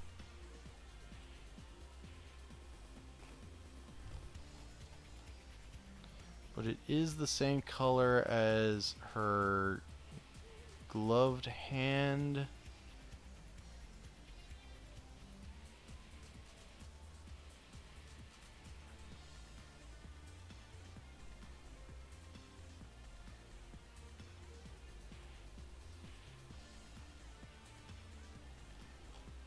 And the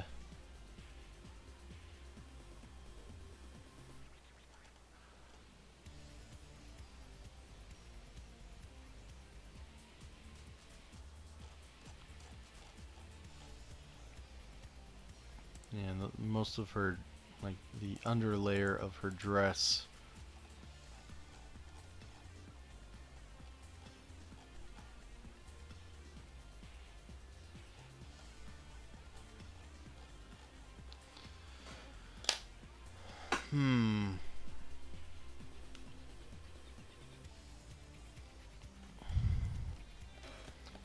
Now, when it is time to do her hair, it's gonna be all black.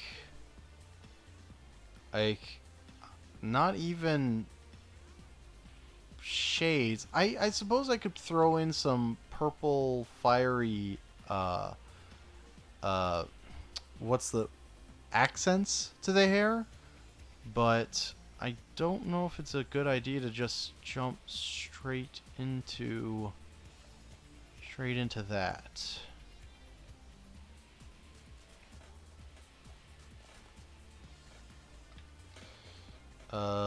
What I will do is I will use this opportunity to try to map out where her sleeve would be.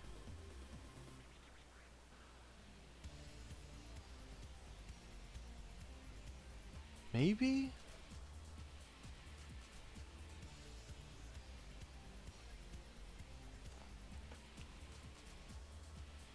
This is kind of hard to say.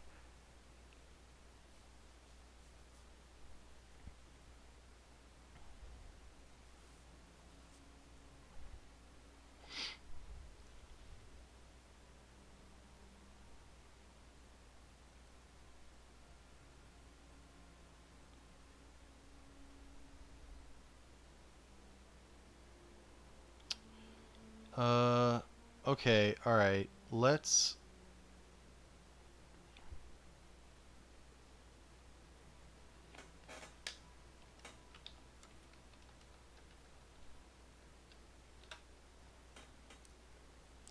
start the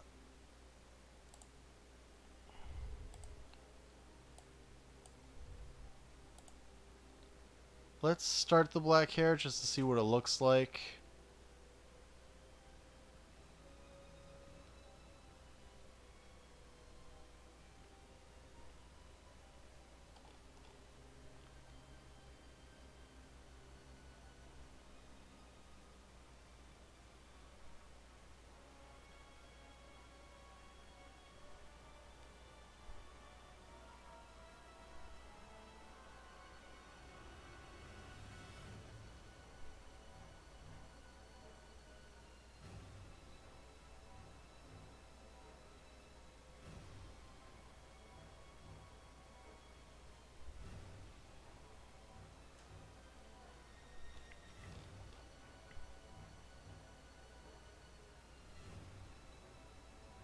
don't know if Shadow Weaver is my favorite character of the new She-Ra cartoon. Um, I definitely, I definitely really like her. Definitely really like her design. I like villains, but I've definitely seen in the last decade like an effort to try to uh, either downplay, maybe not downplay villain, but for a public conscience to be like, you know, a villain is right. They're sympathetic. They just went about it the wrong way or something. I'm like, no, no, no, no, no. Villains are bad people. It's okay to like a fictional bad person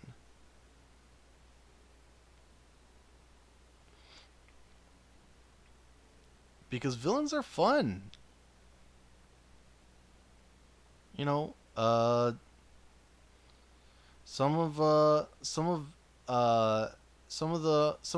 some of our favorite super villain uh, fictional supervillains throughout the ages, we bring them back. We make references to them because they are fun. They are fun to write about. They're fun to play with.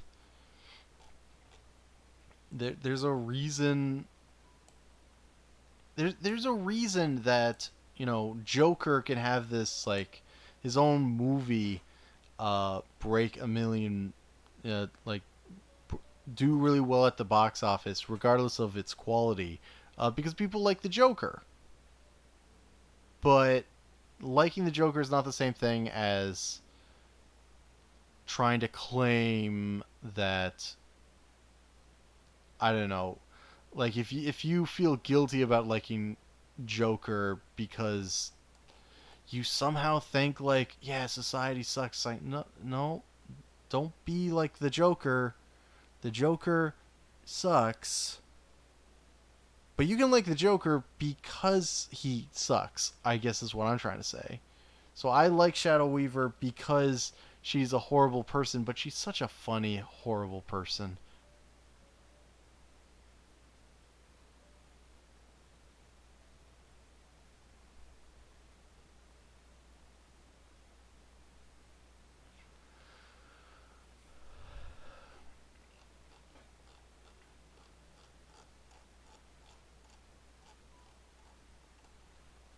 I hope that even if I've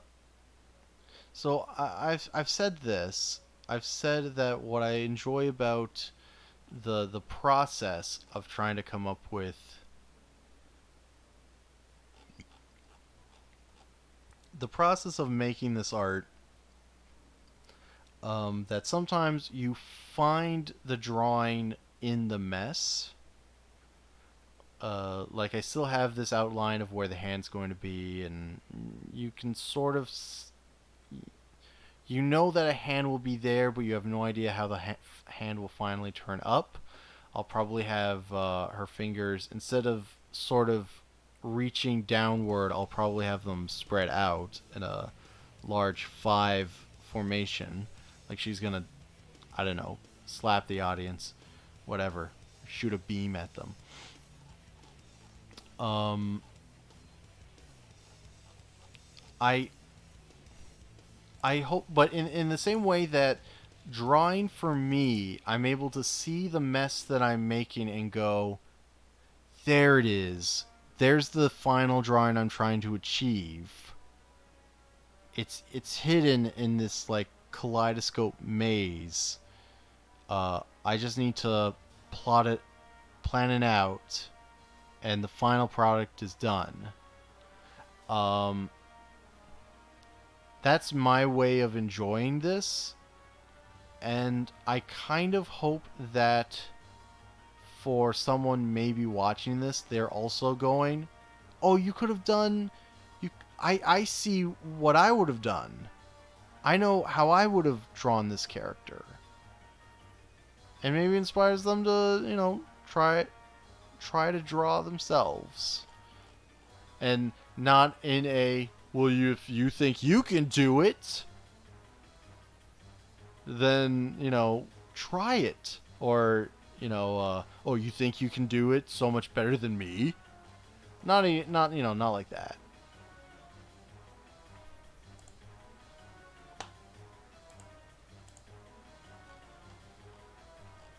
All right. Definitely what I need to do is I gotta get rid of any black that overlaps the nameplates of the other characters. Like, well, maybe I can do that later. Uh,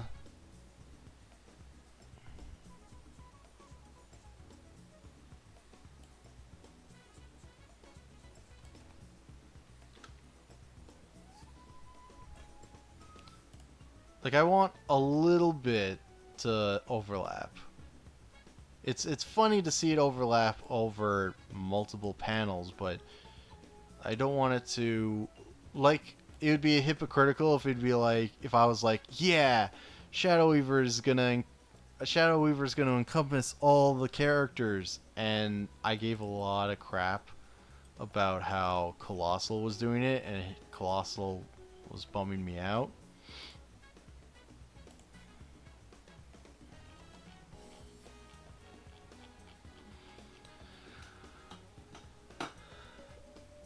But now Mr. Bean is in this.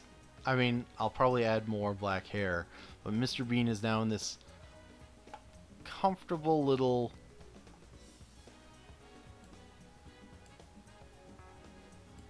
Yeah, that's gotta get fixed.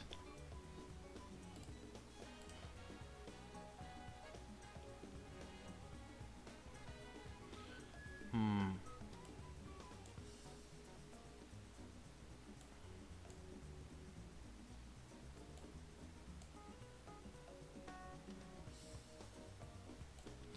Yeah, it's a little too soon for that.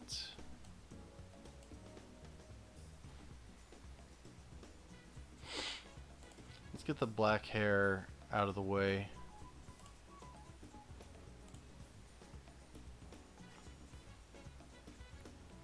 Because I need to try to see what I'm doing.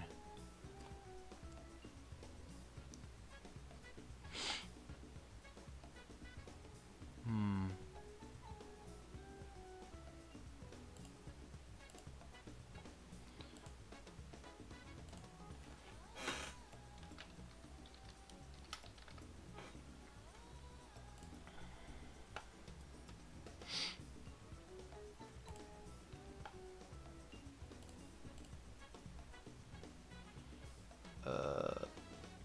You know what? Because she has a gray hand, I'll use gray to help distinguish her hand from the rest of the clothes and the rest of the lines.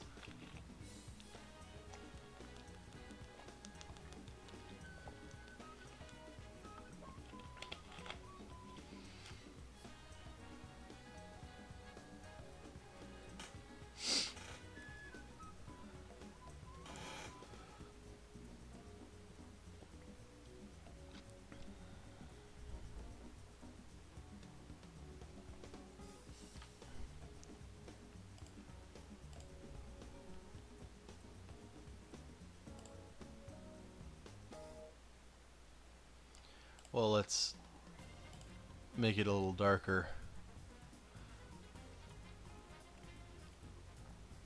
Maybe a blue?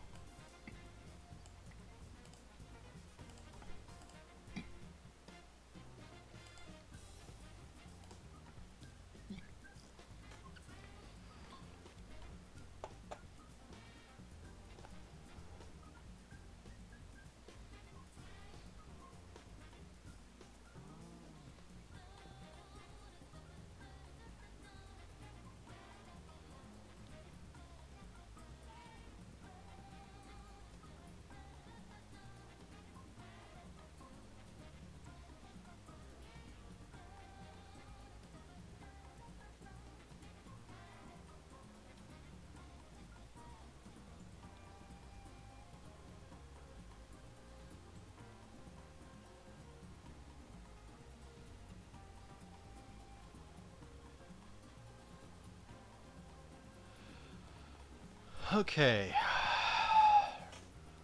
Not a great looking hand.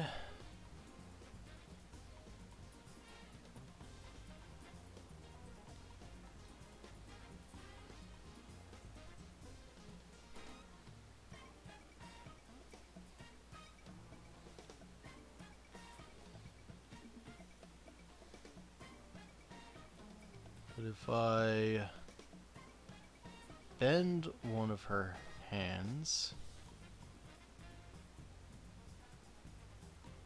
then at least it kinda looks like she's casting a spell.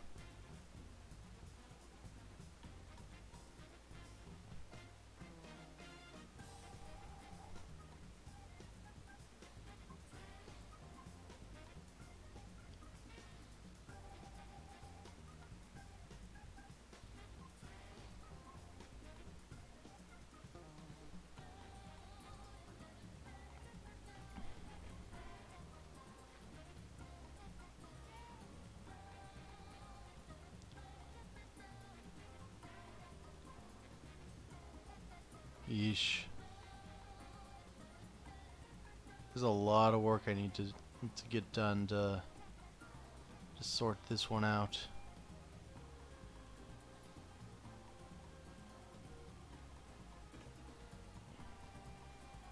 I don't know if blue was the right choice, but you can like sort of tell the direction I'm gonna try to go.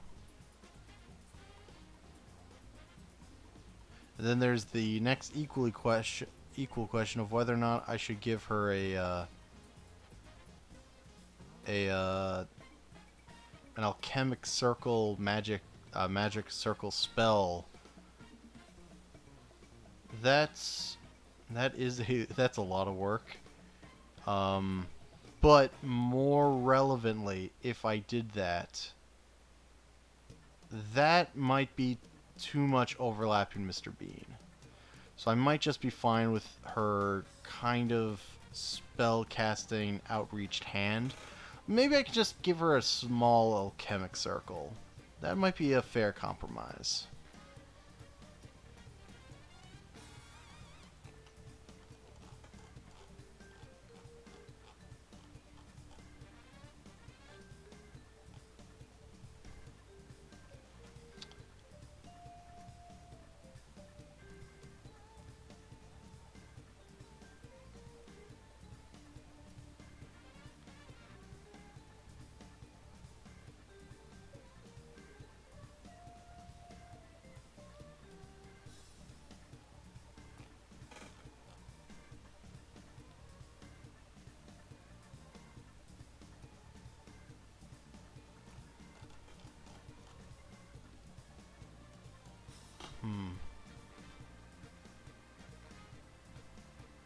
Now that I have a good look, I might need to move her arm jet her arm even further towards Mr. Bean. Mr. Bean is just not getting a good cut out of this request. He's taking a lot of damage. I feel bad for him.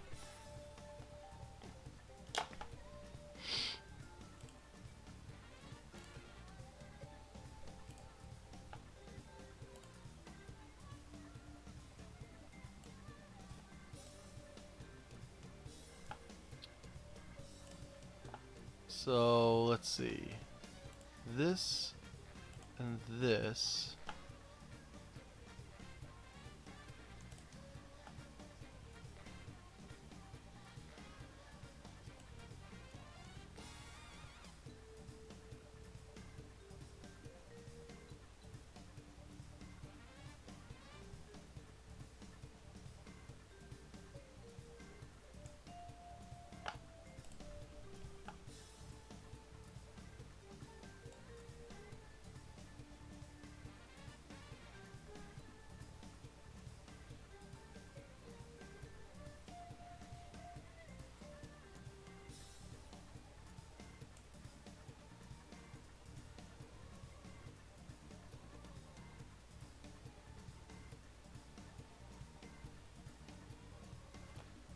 Maybe?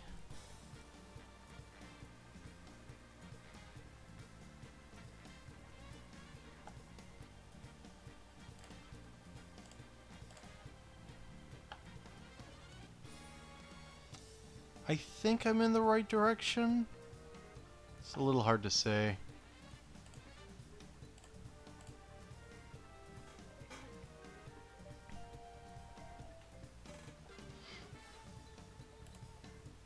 No.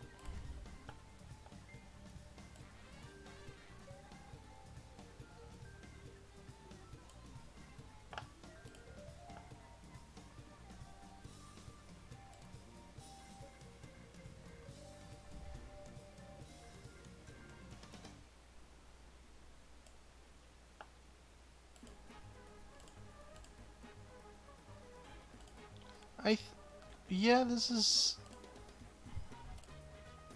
Something's happening. But whatever's happening is really sucks for Mr. Bean. Alright, let's... Nope, undo.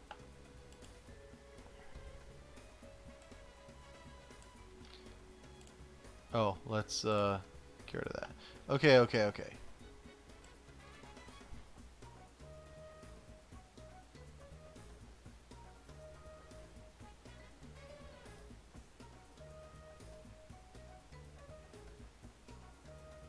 It goes over his heart.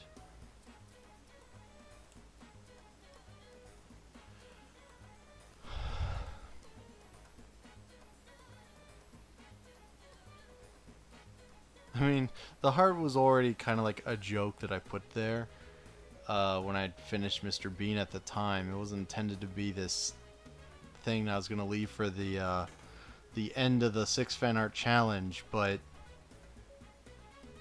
now that I'm there, well, now that I'm getting closer. Alright,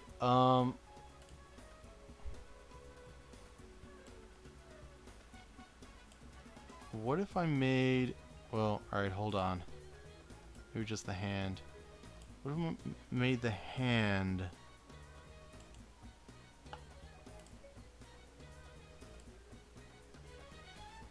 slightly bigger?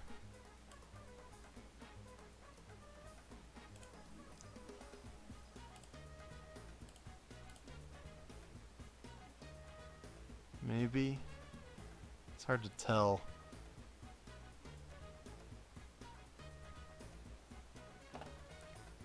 Alright, let's try moving it yet even further in.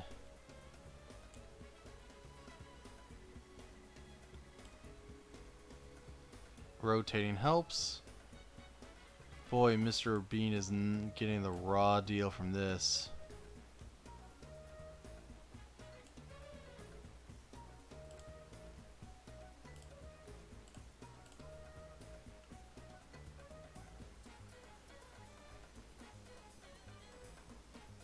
I might just have to make the composition of the 6 fan art challenge just further apart in a way that gives Mr. Bean a little more room and moves the three on the bottom. The three on the bottom are really crowding into each other. It's just weirdly... I don't know if irony is the correct word, but the fact that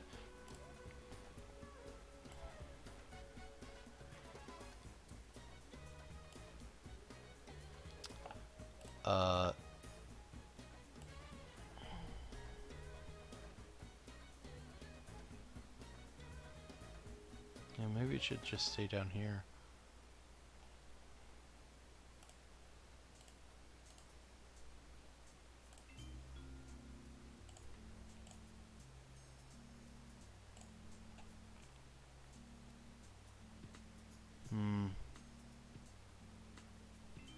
I don't know. Maybe I should go back to my original, having her right hand hold on to give her an enclosed body and hold herself. It'd be easier than what I'm trying to do, but it might not be as cool as what I'm trying to do.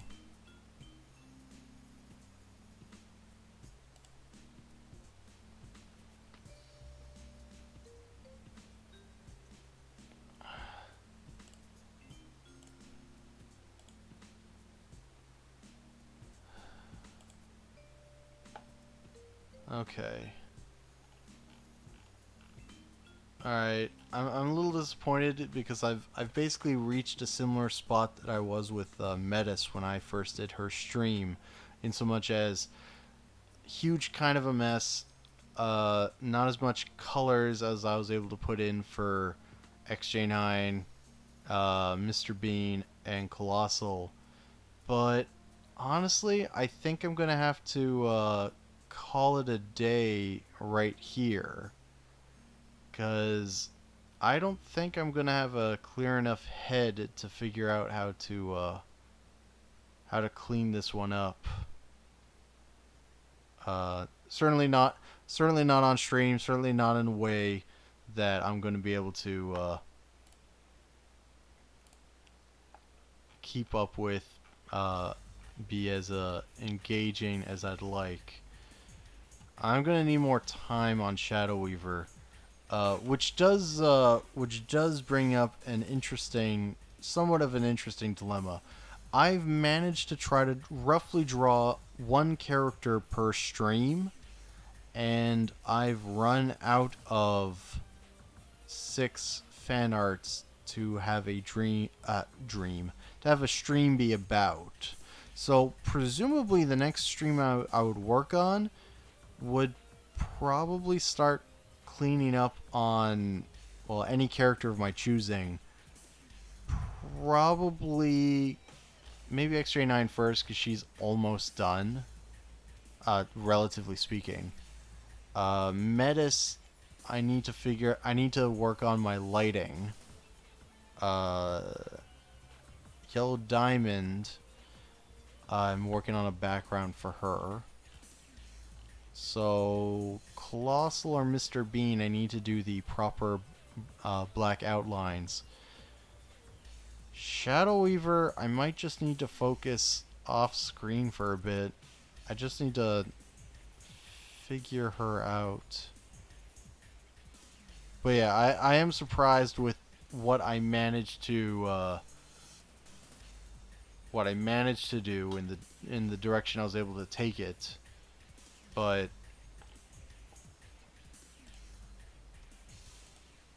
I guess my main question is, how much of the process should I do through recordings, or should I try to limit to doing like full character streams, and begin a new 6 fan art challenge and just start with a new panel and start over?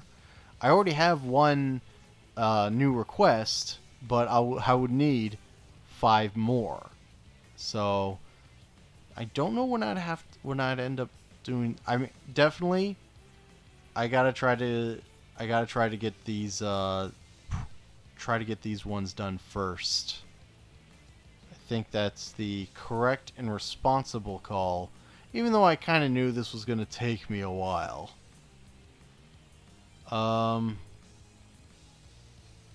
But yeah, so I'm gonna stop for now.